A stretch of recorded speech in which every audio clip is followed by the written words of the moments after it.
Hi, good morning.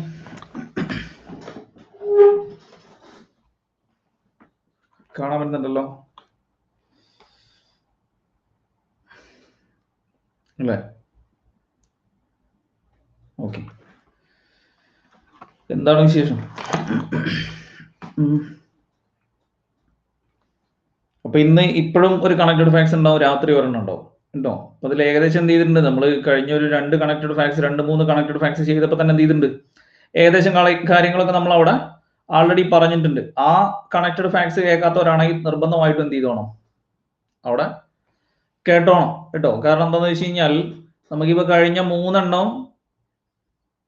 കണ്ട സ്ഥിതിക്ക് മിക്കവാറും നമുക്ക് പ്രതീക്ഷിക്കേണ്ടത് നാളെ ആയിരിക്കും ഏറ്റവും സിമ്പിൾ ആയിട്ടുള്ള പരീക്ഷ എന്നുള്ളതാണ്, ആ റൂട്ട് അനുസരിച്ചിട്ട് അല്ലെ. ഇപ്പത്തെ 3 പാറ്റേൺ ഔട്ടായ സ്ഥിതിക്ക് നാളെ ആയിരിക്കും ഏറ്റവും സിമ്പിൾ എന്നുള്ളതായിരിക്കും നമുക്ക് എന്ത് ചെയ്യേണ്ടത്, കാണേണ്ടത്. കാരണം ബാക്കി 3 നമ്മൾ എന്ത് ചെയ്തു, ബാക്കി 3 നമ്മൾ കണ്ടു കഴിഞ്ഞു. അതേ കൂട്ടത്തിലുള്ളതാണെങ്കിൽ ഏറ്റവും സിമ്പിൾ നാളെ ആയിരിക്കും. എന്താണെങ്കിലും നമ്മൾ എന്ത് ചെയ്യാം, ടൈറ്റ് ആണെങ്കിലും സിമ്പിൾ ആണെങ്കിലും നമ്മൾ അതിന് റെഡി ആയിട്ട് പോവാം. ഇനി ഇയോന്റെ പോലെയാണെങ്കിൽ ബാക്കിയുള്ളതെല്ലാം ഒരേ ഒരു പാറ്റേണിൽ നടന്നു, അവസാനത്തേത് എന്ത് ചെയ്തു, സെപ്പറേറ്റ് ഒരു പാറ്റേണിൽ, അതായത് കുറച്ച് ടൈറ്റ് ആയി എന്നുള്ളത്. അപ്പൊ രണ്ടും നമ്മൾ പ്രതീക്ഷിക്കണം, രണ്ടും നമ്മൾ എന്ത് ചെയ്യണം, പ്രതീക്ഷിക്കണം കേട്ടോ. പിന്നെന്ത് ചെയ്യുക, വെറുതെ ടെൻഷൻ അടിക്കാതിരിക്കുക. കാരണം നമുക്കൊരു പരീക്ഷ ജോലി ഉറപ്പിക്കുന്ന പരീക്ഷയാണെങ്കിൽ അവിടെ 90 കിട്ടിയാലേ ജോലി കിട്ടുള്ളൂ, 80 കിട്ടിയാലേ ജോലി കിട്ടുള്ളൂ എന്നുള്ളതുണ്ട്. ഇവിടെ 100 അടിച്ചവനും കട്ട് ഓഫ് 60 മാർക്കാണെങ്കിൽ ഈ 60ഉം 100ഉം ഒരേ യോഗ്യതയല്ലേ മറികടക്കുന്നേ, അല്ലേ? കട്ട് ഓഫ് 45 ആണെങ്കിലും ഈ 45 എന്ന് കിട്ടിയവനും 100ൽ 100 അടിച്ചവനും ഒരേ യോഗ്യതയാണ്. അല്ലാതെ ഒരു മുൻഗണനയും എന്ത് ചെയ്യുന്നില്ല, 100 അടിച്ചവന് കൊടുക്കുന്നില്ല. പിന്നെ ഇപ്പൊ ഈ പ്രിലിംസില് നമ്മൾ 90 കിട്ടി, 95 കിട്ടി, 98 കിട്ടി എന്ന് പറഞ്ഞ് നമ്മൾ ഇപ്പൊ അങ്ങ് കാണിക്കുകയും ചെയ്തു. ആ ആള് മെയിൻസ് അങ്ങ് ക്ലിയർ ചെയ്തിട്ടില്ലെങ്കിൽ ഒന്ന് ആലോചിച്ച് നോക്കിയേ. ഇത്രയും വലിയ സ്കോർ പ്രിലിംസിൽ അടിച്ചിട്ട് അയാള് മെയിൻസ് ക്ലിയർ ചെയ്തിട്ടില്ലെങ്കിൽ ഈ പറഞ്ഞതിന്റെ വട്ടപൂജ്യമാണ് അയാള്, അതല്ലേ? നമുക്ക് നോർമലി അറിയാലോ, ഇവിടെ എന്ന് പറയുന്നത് എന്ത് മാത്രമേ ഉള്ളൂ, ഒരു കടമ്പ കടക്കാനുള്ള പരീക്ഷ മാത്രമേ ഉള്ളൂ. അതുകൊണ്ട് തന്നെ ഇവിടെ എന്ത് ചെയ്യുക, അത് കടക്കാനുള്ള മാർക്ക് അടിക്കുക എന്നുള്ളത് കേട്ടോ. അപ്പൊ എന്തായാലും നമുക്ക് എന്ത് ചെയ്യാം, ക്വസ്റ്റ്യൻ പേപ്പർ നോക്കാം. ഞാൻ ഇനി വെറുതെ എന്ത് ചെയ്യില്ല, നിങ്ങൾ വെറുതെ ടെൻഷൻ അടിച്ചിട്ട് യാതൊരു കാര്യമില്ല കേട്ടോ. ഒരു കടമ്പ കടക്കാനുള്ള പരീക്ഷയാണ്, അവിടെ എന്ത് ചെയ്യുന്നില്ല, വെറുതെ നമ്മളെ ഫ്യൂച്ചർ ക്രിയേറ്റ് ചെയ്യുന്ന എന്നുള്ള ലെവലിൽ ഇതാണ് ജോലി തീരുമാനിക്കുന്നത് എന്നൊന്നുമില്ല കേട്ടോ. ഇനി നിങ്ങൾ വേറെ പാറ്റേൺ വന്നാലും ഈ സിലബസിൽ നിന്ന് തന്നെയല്ലേ, ഈ സിലബസിൽ നിന്ന് ഇനി എന്ത് പാറ്റേൺ മാറ്റാനാ? ഒരു മനുഷ്യാവകാശ കമ്മീഷനൊക്കെ എന്ത് ചെയ്തു, ചോദിച്ച് എല്ലാം ഏകദേശം തീർന്നു. ഇനി ആകെ മനുഷ്യാവകാശ കമ്മീഷനിലൊന്നും ഒന്നുമില്ല. പിന്നെ ഈ പറയുന്നതിൽ സിലബസിൽ മനുഷ്യാവകാശ കമ്മീഷനും വിവരാവകാശ കമ്മീഷനും ആകെ പറഞ്ഞിട്ടുള്ളൂ. അപ്പൊ അതിനുള്ളിൽ തന്നെ എന്ത് ചെയ്യുന്നു, അവര് ഒതുങ്ങുകയും ചെയ്യുന്നു എന്നുള്ളതാണ്. പിന്നെ ഈ ക്വസ്റ്റ്യൻ പേപ്പറിൽ ചില സൂചനകളൊക്കെ ഉണ്ട്, അതൊക്കെ നമുക്ക് എന്ത് ചെയ്യാൻ പറ്റും, അത് നമുക്ക് കാണാൻ പറ്റും. അതിങ്ങനെ പറഞ്ഞു വരുമ്പോൾ കാണാം കേട്ടോ. അപ്പൊ ചിലത് നമുക്ക് ഓപ്ഷനിലേക്ക് കൂടുതൽ പോകേണ്ടി വരും, ഇനി ചിലത് ഓപ്ഷനിലേക്ക് എന്ത് ചെയ്യണ്ട, പോകേണ്ടി വരൂല്ല. നോക്കാം. 2020 ടൊറന്റോ രാജ്യാന്തര ഫിലിം ഫെസ്റ്റിവലിൽ അംബാസഡറായി തെരഞ്ഞെടുക്കപ്പെട്ടത് ആരാ? പ്രിയങ്ക ചോപ്ര. അത് ആൾറെഡി എന്ത് ചെയ്യുന്നത്, കറണ്ട് അഫേഴ്സിലുള്ളതാണ്. ബാക്കിയൊന്നും നമുക്ക് ആവശ്യമില്ല കേട്ടോ. ബാക്കി ഈ പറയുന്ന ഒന്നും നമുക്ക് ആവശ്യം ഇല്ലാത്തതാണ്. ജമ്മുവിലെ ചരിത്ര പ്രസിദ്ധമായ സിറ്റി ചൗക്കിന്റെ പുതിയ പേര്, ജമ്മുവിലെ ചരിത്ര പ്രസിദ്ധമായ സിറ്റി ചൗക്കിന്റെ പുതിയ പേര് ഭാരത് മാതാ ചൗക്ക്. അതിൽ നിങ്ങൾക്ക് ബാക്കി ആവശ്യമുണ്ട് കേട്ടോ, അതിൽ നിങ്ങൾക്ക് ബാക്കി ആവശ്യമുണ്ട്. ചാന്ദിനി ചൗക്ക് എവിടെയാ? ചാന്ദിനി ചൗക്ക് ഡൽഹിയിലാണ്. ചാന്ദിനി ചൗക്ക് ഡൽഹിയിലാണ്. ഭഗത് സിംഗ് ചൗക്ക് എവിടെയാണ്? ലാഹോറിലാണ് കേട്ടോ. ഭഗത് സിംഗ് ചൗക്ക് ലാഹോറിലാണ് എന്നുള്ളത് എന്ത് ചെയ്യണം, അവിടെ ഓർത്തിരിക്കണം. ചാന്ദിനി ചൗക്ക് ന്യൂഡൽഹിയിലാണ് എന്നുള്ളത് ഓർത്തിരിക്കണം കേട്ടോ. ആസാദ് ചൗക്കോ? ആസാദ് ചൗക്കോ? ആസാദ് ചൗക്ക് നിങ്ങൾ പഠിക്കണ്ട കേട്ടോ.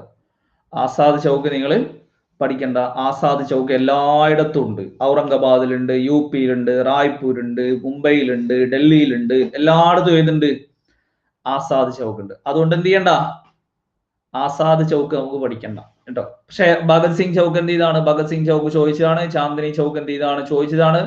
അപ്പൊ എന്ത് ചെയ്തു, ഭാരത് മാതാ ചൗക്കും ചോദിച്ചു. ആ 3 നമുക്ക് ആവശ്യമുണ്ട്. ഇന്ത്യക്ക് പുറത്ത് സ്ഥാപിതമായ ആദ്യത്തെ യോഗ സർവകലാശാല. ഇന്ത്യക്ക് പുറത്ത് സ്ഥാപിതമായ ആദ്യത്തെ യോഗ സർവകലാശാലയാണ് ഇത് ലോസ് ഏഞ്ചൽസ് അല്ലെ? ആരുടെ പേരില?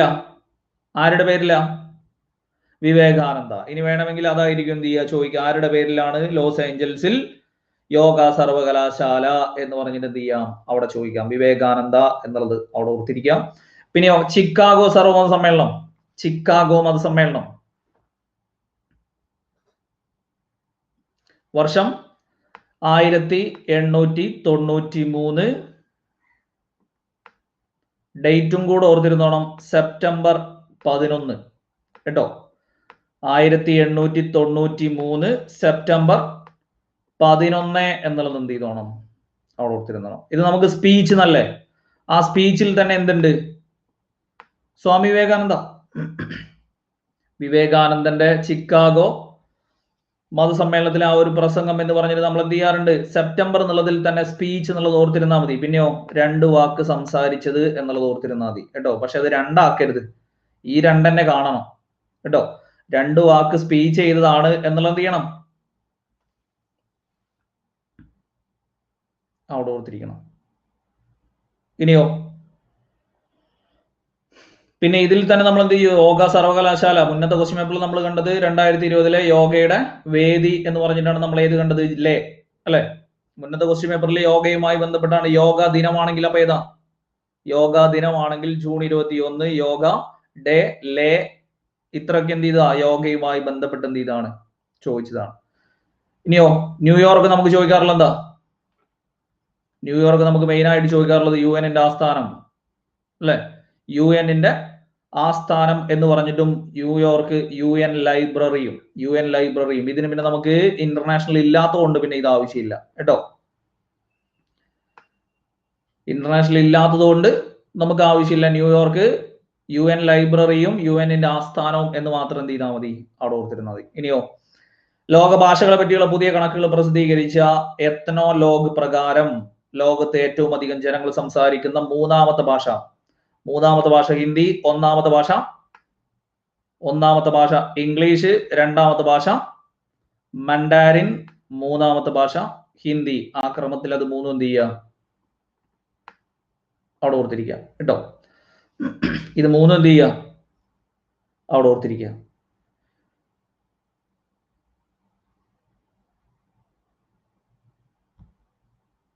മണ്ടാരിൻ ചൈന കേട്ടോ, മണ്ടാരിൻ ചൈന. 2020 ഫെബ്രുവരിയിൽ ഇന്ത്യ സന്ദർശിച്ച വിദേശ രാജ്യ തലവനാണ് ആര്? Donald Trump. ആ പരിപാടിയുടെ പേരെന്താ? നമസ്തേ ട്രംപ് എന്നുള്ളത് ഓർത്തിരിക്കുക. എവിടെയാണ് പരിപാടി നടന്നത്? അഹമ്മദാബാദ് സ്റ്റേഡിയം, മൊട്ടേറ സ്റ്റേഡിയം അല്ലെ? മൊട്ടേറ സ്റ്റേഡിയം ഇപ്പൊ അതെന്ത് ചെയ്തു? സർദാർ പട്ടേലിന്റെ പേരിലായിരുന്നു, ഇപ്പൊ അത് മോഡി സ്റ്റേഡിയം എന്നുള്ള പേരിലാക്കി അല്ലെ? മൊട്ടേറ സ്റ്റേഡിയം, അഹമ്മദാബാദ്, നമസ്തേ ട്രംപ് എന്നുള്ളതും കൂടെ എന്ത് ചെയ്യാം അവിടെ ഓർത്തിരിക്കാം.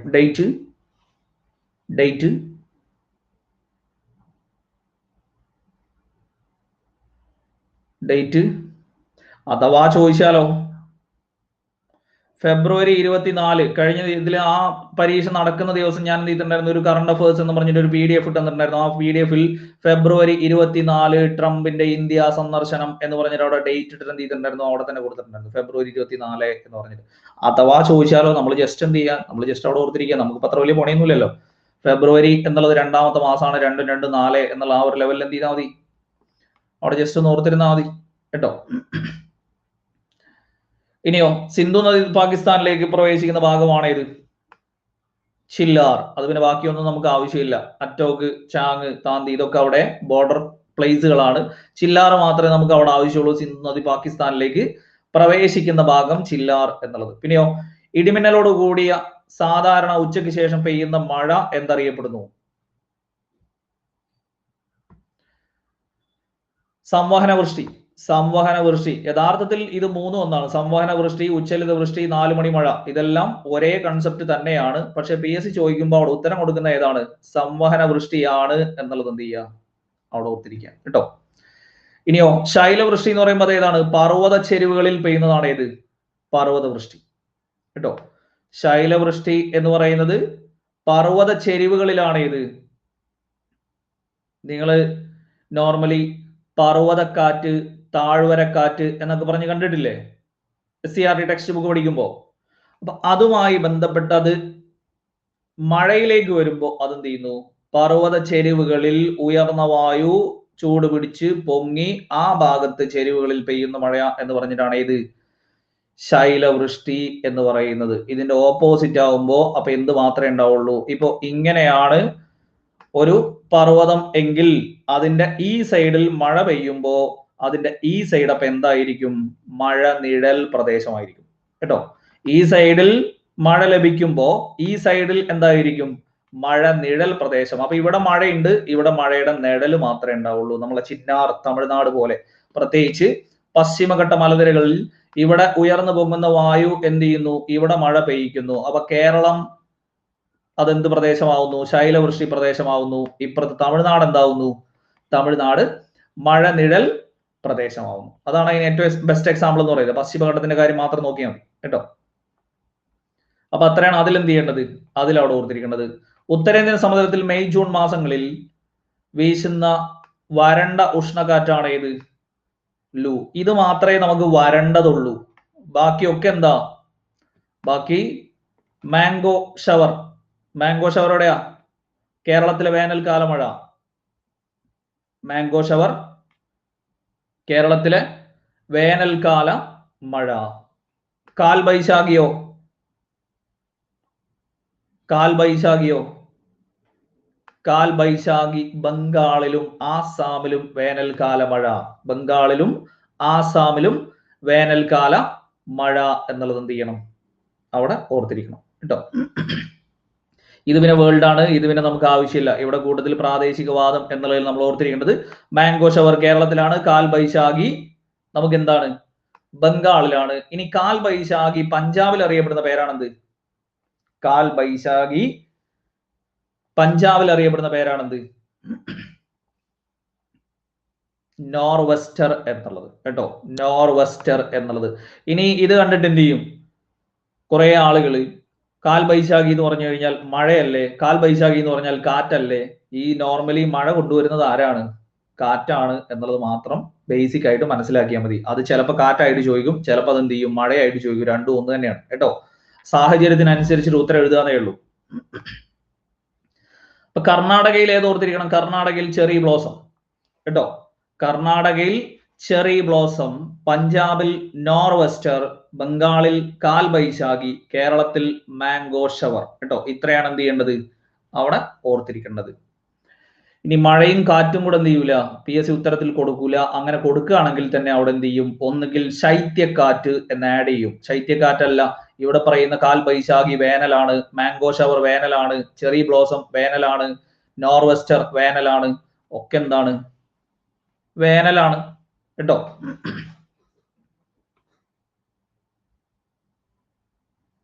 അതൊക്കെ പ്രാദേശികവാദം എടുത്തപ്പോ നിങ്ങൾക്ക് കറക്റ്റ് ആയിട്ട് എന്ത് ചെയ്തിട്ടുണ്ട്? പറഞ്ഞു തരുന്നുണ്ട്. പിന്നെ എന്താണെന്നറിയോ, ഞാൻ പറയാറില്ലേ എപ്പോഴും, ആവശ്യമുള്ളവരും നോക്കും, അത്യാവശ്യമുള്ളവരും നോക്കും, ആഗ്രഹമുള്ളവരും നോക്കും, അതുക്കും മേലെയുള്ളവരും നോക്കും. എങ്ങനെ നോക്കുന്നു എന്നുള്ളതാണ് എന്ത് ചെയ്യുന്നത്? ഒരു ഫാക്ട് നമ്മളിലേക്ക് ആക്സെപ്റ്റ് ചെയ്യണോ വേണ്ടയോ എന്നുള്ളത് തീരുമാനിക്കുന്നത്. ഒരു ക്ലാസ് 100 പേർക്ക് ഒരേപോലെ എടുത്താലും 100 പേരും ആക്സെപ്റ്റ് ചെയ്യണത് 100 തരത്തിലാണ്. ചിലരെന്ത് ചെയ്യും? ചില ഫാക്ട് സ്ട്രെസ് ചെയ്തിട്ട് ഉൾക്കൊള്ളും, അല്ലാത്തവരെന്ത് ചെയ്യും? കിട്ടി പോയാൽ പോട്ടെ എന്നുള്ള ലെവലിൽ അങ്ങനെ ഉൾക്കൊള്ളും. ജിം കോർബറ്റ് ദേശീയ ഉദ്യാനം. ജിം കോർബറ്റ് ദേശീയ ഉദ്യാനം ഏത് സംസ്ഥാനത്താണ്? ഉത്തരാഖണ്ഡ്. ഉത്തർപ്രദേശിലേതാ? ഉത്തർപ്രദേശിലേതാ? ദുദുവ കേട്ടോ. ഉത്തർപ്രദേശിൽ എപ്പോഴും ചോദിക്കാറുള്ളതാണ് ഇത് Dudhwa. Dudhwa national park, Dudhwa tiger reserve എന്നൊക്കെ പറഞ്ഞിട്ട് എന്ത് ചെയ്യാറുണ്ട്? എടുത്ത് ചോദിക്കാറുണ്ട്. ബീഹാറിലാണെങ്കിലോ വാൽമീകി നാഷണൽ പാർക്ക്. ബീഹാറിൽ വാൽമീകി നാഷണൽ പാർക്ക്. മഹാരാഷ്ട്രയിലാണെങ്കിൽ Sanjay Gandhi national park. Sanjay Gandhi national park, Tadoba വന്യജീവി സങ്കേതം, ഇതൊക്കെ എന്ത് ചെയ്യാറുണ്ട്, എടുത്തു ചോദിക്കാറുണ്ട്. അപ്പൊ ഉത്തർപ്രദേശ് ദുധുവ, ബീഹാർ വാൽമീകി, മഹാരാഷ്ട്ര സഞ്ജയ് ഗാന്ധി നാഷണൽ പാർക്ക്. ഇത്രയും മെയിൻ ആയിട്ട് എന്ത് ചെയ്യുക, അവിടെ ഓർത്തിരിക്കുക കേട്ടോ. ബോറുണ്ട്, ബോർ ടൈഗർ റിസർവ് അല്ലേ. പറയുകയാണെങ്കിൽ ഇതൊന്നല്ല, ഒരുപാട് ഇനിയുണ്ട്. നമ്മൾ എന്താണെന്ന് വെച്ച് കഴിഞ്ഞാൽ ഏറ്റവും ഇമ്പോർട്ടന്റ് ആയിട്ടുള്ളത് എന്ത് ചെയ്യുന്നു, എക്സ്ട്രാ ഓരോന്ന് പറഞ്ഞു പോകുന്നു കേട്ടോ. ഇനിയോ ടൈഗർ സ്റ്റേറ്റ് എന്നറിയപ്പെടുന്നത്, ടൈഗർ സ്റ്റേറ്റ് എന്നറിയപ്പെടുന്നത് മധ്യപ്രദേശ്. വനാഞ്ചൽ ധാതു സംസ്ഥാനം, ആദിവാസി സംസ്ഥാനം. വനാഞ്ചൽ ധാതു സംസ്ഥാനം, ആദിവാസി സംസ്ഥാനം. ഇത് മൂന്നും ജാർഖണ്ഡ്. മൂന്നും ഇമ്പോർട്ടന്റ് ആണ് കേട്ടോ. മൂന്നും കോമൺ ആയിട്ട് ചെറിയ പരീക്ഷകളിൽ ചോദിക്കാറുണ്ട്. വനാഞ്ചൽ ധാതു സംസ്ഥാനം, ആദിവാസി സംസ്ഥാനം എന്നെന്ത് ചെയ്യാറുണ്ട്, എടുത്തു ചോദിക്കാറുണ്ട്. ഇനി അവിടെ ഒരു ട്രാപ്പ് ക്വസ്റ്റ്യനോട് പറഞ്ഞുതരാം.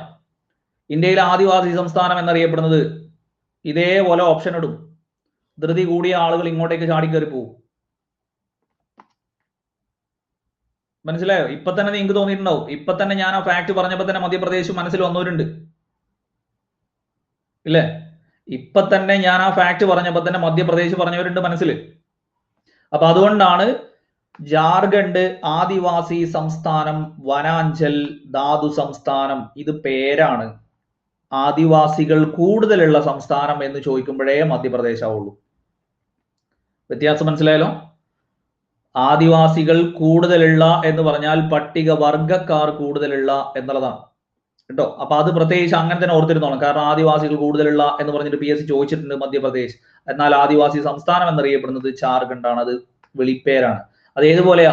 കേരളത്തിന്റെ ചിറാപുഞ്ചി എന്നറിയപ്പെടുന്നത് ലക്കിടിയാണ്. കേരളത്തിൽ കൂടുതൽ മഴ ലഭിക്കുന്ന സ്ഥലം നേര്യമംഗലമാണ് അല്ലെ? കേരളത്തിന്റെ ചിറാപുഞ്ചി എന്നറിയപ്പെടുന്നത് ലക്കിടിയാണ്. കേരളത്തിൽ മഴ കൂടുതൽ ലഭിക്കുന്നത് നേര്യമംഗലാണ്. എന്ന പോലെയാണ് എന്ത്, ജാർഖണ്ഡിനെ നമ്മൾ ആദിവാസി സംസ്ഥാനം എന്ന് വിളിക്കുന്നു. ആദിവാസികൾ കൂടുതലുള്ളത് മധ്യപ്രദേശിലാണ്. ആ ലെവലിൽ എന്ത് ചെയ്താൽ മതി, അവിടെ കണക്കാക്കിയാൽ മതി. രണ്ട് ഫാക്റ്റ് ആണ് കേട്ടോ. പട്ടികജാതിക്കാരാണെങ്കിൽ ഉത്തർപ്രദേശിൽ, പട്ടികജാതിക്കാരാണെങ്കിൽ ഉത്തർപ്രദേശ്. അത് പിന്നെ നമ്മൾ UP എന്നുള്ളതിൽ നമ്മൾ ഇഷ്ടം പോലെ പറയുന്നല്ലേ, ഉയർന്ന പട്ടികജാതി, ഉയർന്ന പോവർട്ടി എന്നൊക്കെ പറഞ്ഞ് എന്ത് ചെയ്യാറുണ്ട്, ഉയർന്ന പോപ്പുലേഷൻ ഒക്കെ നമ്മൾ ഇതിൽ പറയാറില്ലേ, ഉയർന്ന പഞ്ചസാര ഒക്കെ അതിൽ തന്നെ അല്ലേ.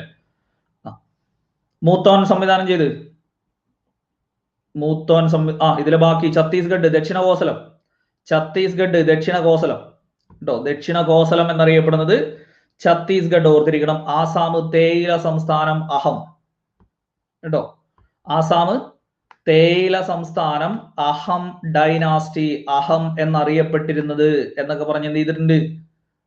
അഹം, കാമരൂപ, തേയില സംസ്ഥാനം, ഇതൊക്കെ ഏതാ, ഇതൊക്കെ ആസാമാണ് കേട്ടോ.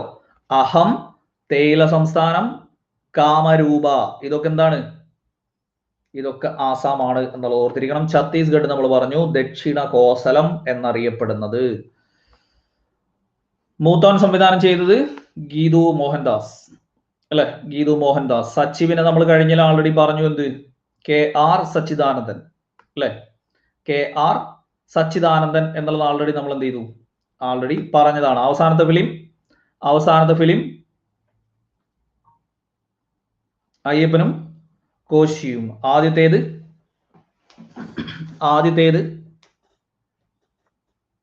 അനാർക്കലി കേട്ടോ. ആദ്യത്തേത്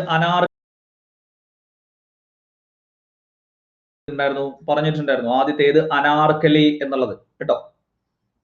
ഫസ്റ്റ് ലാസ്റ്റോട് ഓർത്തിരിക്കുക. ആദ്യത്തേത് അനാർക്കലി, അവസാനത്തേത് അയ്യപ്പനും കോശിയും എന്നുള്ളത്. 2020 ന്യൂയോർക്ക് ഇന്ത്യൻ ഫിലിം ഫെസ്റ്റിവൽ മികച്ച നടനായി തെരഞ്ഞെടുക്കപ്പെട്ടത് നിവിൻ പോളി. ആയുഷ്മാൻ ഖുറാന ആരാ?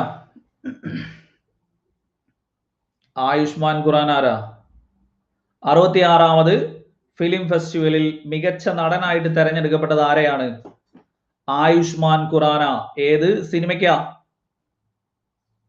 അന്ധാധുൻ കേട്ടോ. ആയുഷ്മാൻ ഖുറാന അന്ധാധുൻ എന്ന സിനിമ അറിയാത്തവരുണ്ടെങ്കിൽ എഴുതി വെച്ചോണം. 66ാമത്, അതായത് 2018 ദേശീയ ഫിലിം അവാർഡിൽ മികച്ച നടനായിട്ട് 2 ആളുകൾ, ഒന്ന് വിക്കി കൗശലും ആയുഷ്മാൻ ഖുറാനയും. ആയുഷ്മാൻ ഖുറാന, അന്ധാധുൻ എന്ന ചിത്രം.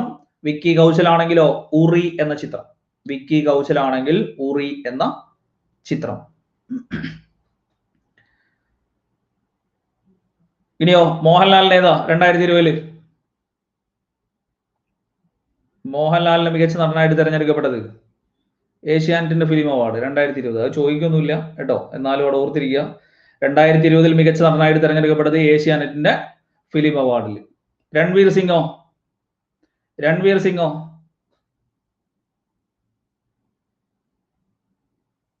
രൺവീർ സിംഗിന് ഗള്ളി ബോയ് എന്ന ചിത്രത്തിലെ അഭിനയത്തിന് മികച്ച നടനുള്ള പുരസ്കാരം film critics choice. 2020 film critics choice award ബോളിവുഡിൽ മികച്ച നടൻ രൺവീർ സിംഗ്, ഗള്ളി ബോയ് എന്ന ചിത്രത്തിൽ കേട്ടോ. അപ്പൊ രൺവീർ സിംഗ് മികച്ച നടൻ, ഫിലിം ക്രിട്ടിക്സിന്റെ മികച്ച നടനുള്ള അവാർഡ് ബോളിവുഡിൽ കേട്ടോ. ഏത് ചിത്രത്തിനാ? Gully boy. അപ്പൊ ഇത്രയും കാര്യങ്ങളാണ് അവിടെ എന്ത് ചെയ്തത് പറഞ്ഞത്. 2020 ഒക്ടോബർ 15 അന്തരിച്ച പ്രശസ്ത കവിയാണ് ആര്? അക്കിത്തം അച്യുതൻ നമ്പൂതിരി അല്ലെ? അക്കിത്തം അച്യുതൻ നമ്പൂതിരി. അവിടെ ഒന്ന് എഴുതി വെക്കുക. ബലിദർശനം എന്നുള്ള കൃതിക്കാണ് എന്ത് ചെയ്തത്? ബലിദർശനം എന്നുള്ള കൃതിക്കാണ് അദ്ദേഹത്തിന് എന്ത് ലഭിച്ചത്? കേരള സാഹിത്യ അക്കാദമി അവാർഡ് ആദ്യം ലഭിക്കുന്നത് കേട്ടോ. കേരള സാഹിത്യ അക്കാദമി അവാർഡ് നേടിക്കൊടുത്ത കൃതി എന്നൊക്കെ പറഞ്ഞ് ചോദിക്കുകയാണെങ്കിൽ അവിടെ നമുക്ക് ഓർത്തിരിക്കാനുള്ളതാണ് ഏത്? ബലിദർശനം എന്നുള്ളത് എന്ത് ചെയ്യണം? അവിടെ ഓർത്തിരിക്കണം കേട്ടോ. ഇനിയോ വെളിച്ചം ദുഃഖമാണുണ്ണി, തമസ്സല്ലോ സുഖപ്രദം. ഏതിലത്തെ വരികളാ? 20-ാം നൂറ്റാണ്ടിന്റെ ഇതിഹാസം കേട്ടോ. 20-ാം നൂറ്റാണ്ടിന്റെ ഇതിഹാസം എന്ന കൃതിയിലെ വരികളാണ് ഏത്? വെളിച്ചം ദുഃഖമാണുണ്ണി എന്നുള്ളത് കേട്ടോ. അക്കിത്തം ഇപ്പോ മരണപ്പെട്ടതുകൊണ്ട് എന്ത് വേണമെങ്കിലും എന്ത് ചെയ്യാം? അവിടെ എടുത്ത് ചോദിക്കാം കേട്ടോ. അപ്പൊ 1-2 ഫാക്ട് അവിടെ എന്ത് ചെയ്യുക? അവിടെ ഓർത്തിരിക്കുക. 2019 ജ്ഞാനപീഠം നേടിയ അവസാനത്തെ മലയാളി, അതായത് 6ാമത്തെ മലയാളി എന്നുള്ളത് എന്ത് ചെയ്യാം? അവിടെ ഓർത്തിരിക്കാം കേട്ടോ.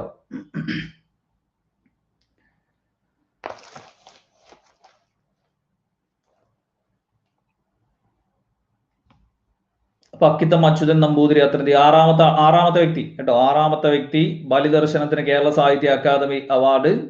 വെളിച്ചം ദുഃഖമാണ് ഉണ്ണി. ആ വരികളും കൂടി എന്ത് ചെയ്യുക? അവിടെ ഒന്ന് ഓർത്തിരിക്കുക കേട്ടോ. ഏഴാച്ചേരി രാമചന്ദ്രന് വയലാർ അവാർഡ് നേടിക്കൊടുത്ത കൃതി കവിതാ സമാഹാരം? ഒരു വെർജീനിയൻ വെയിൽക്കാലം. ഒരു വെർജീനിയൻ വെയിൽക്കാലം എന്ന് നമ്മൾ എന്ത് ചെയ്യും? മുമ്പ് കറണ്ട് അഫേഴ്സിലാണെങ്കിലും അല്ലെങ്കിലും നമ്മൾ ഇഷ്ടം പോലെ പഠിക്കുന്നതാണ് ഇത്. ഏഴാച്ചേരി രാമചന്ദ്രന് വയലാർ അവാർഡ് നേടിക്കൊടുത്തത് ഒരു വെർജീനിയൻ വെയിൽക്കാലം എന്നുള്ളത്. നേപ്പാളിലെ ഓൾഡ് മോങ്ക് രാജ്യാന്തര ചലച്ചിത്രമേളയിൽ മികച്ച ചിത്രം, മികച്ച സംവിധാനം എന്നീ പുരസ്കാരങ്ങൾ നേടിയ സിനിമ? ജലസമാധി. ആരാ സംവിധാനം? ജലസമാധി എന്ന ചിത്രം ആരുടെയാ? വേണു നായർ കേട്ടോ. വേണു നായർ എന്നുള്ളത് ഓർത്തിരിക്കുക. അതിന്റെ തിരക്കഥ സേതു. വേണു നായർ.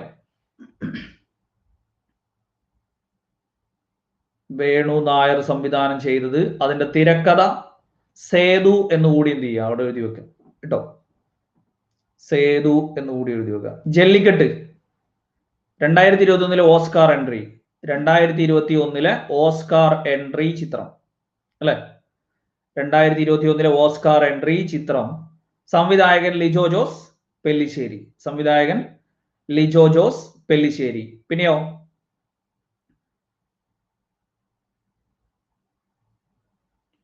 ഇത് ഏതിനെ അടിസ്ഥാനമാക്കിയിട്ടാ? ഇത് ഏതിനെ അടിസ്ഥാനമാക്കിയിട്ടാ? എസ് ഹരീഷിന്റെ മാവോയിസ്റ്റ് എന്ന കൃതി. എസ് ഹരീഷിന്റെ മാവോയിസ്റ്റ് എന്ന കൃതി കേട്ടോ. ജല്ലിക്കെട്ട് എന്ന സിനിമ എസ് ഹരീഷിന്റെ മാവോയിസ്റ്റ് എന്ന കൃതിയെ അടിസ്ഥാനമാക്കി എന്നുള്ളത് എന്ത് ചെയ്യുക? അവിടെ ഓർത്തിരിക്കുക കേട്ടോ.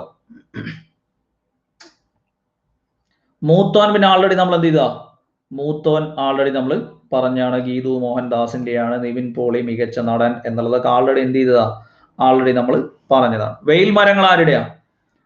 വെയിൽ മരങ്ങൾ ഡോക്ടർ ബിജു, ഡോക്ടർ ബിജു. പിന്നെയോ അതിൽ മികച്ച നടനുള്ള പുരസ്കാരം ലഭിച്ചത് ആർക്കാ? ഇന്ദ്രൻസ്. ആ രണ്ടാണ്, ഡോക്ടർ ബിജു ഓർത്തിരിക്കണം. മികച്ച നടനുള്ള പുരസ്കാരം ലഭിച്ചത് എന്ന് പറഞ്ഞിട്ട് നമ്മൾ മുമ്പ് കറണ്ട് അഫേഴ്സിൽ ആൾറെഡി നമ്മൾ പഠിച്ചാണ് ആരെ, ഇന്ദ്രൻസ് എന്നുള്ളത് ഓർത്തിരിക്കണം. അപ്പൊ ജല്ലിക്കെട്ട് ലിജോ ജോസ് പെല്ലിശ്ശേരി 2021 ഓസ്കാർ എൻട്രി.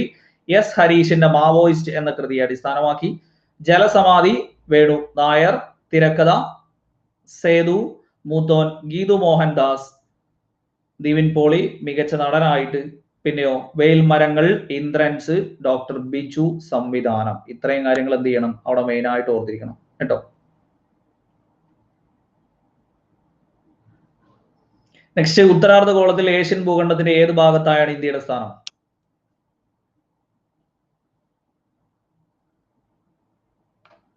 തെക്ക് ഭാഗത്ത്.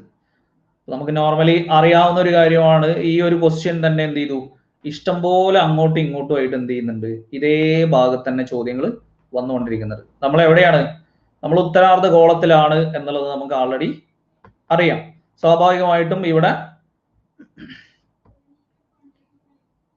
ഏഷ്യ എന്ന് പറഞ്ഞ് മുകളിൽ വരികയാണെങ്കിൽ തന്നെ ഈ ഭാഗത്ത് ഇവിടെയാണ് എന്ത് ചെയ്യുന്നത്, ഏഷ്യ വരുന്നത്.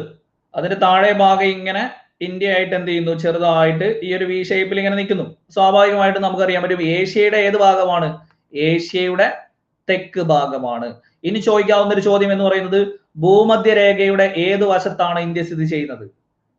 അടുത്ത ചോദ്യം വരാവുന്നത്, ഭൂമധ്യരേഖയുടെ ഏത് വശത്താണ്? ഭൂമധ്യരേഖ എന്ന് പറയുമ്പോൾ ഇതല്ലേ, അതിന്റെ വടക്ക് വശത്താണ് ഇന്ത്യ സ്ഥിതി ചെയ്യുന്നത്. അതും കാണണം കേട്ടോ. ഭൂമധ്യരേഖയ്ക്ക് വടക്ക് വശത്താണ് ഇന്ത്യ സ്ഥിതി ചെയ്യുന്നത്. ഏഷ്യയുടെ തെക്ക് ഭാഗത്താണ് ഇന്ത്യ സ്ഥിതി ചെയ്യുന്നത്.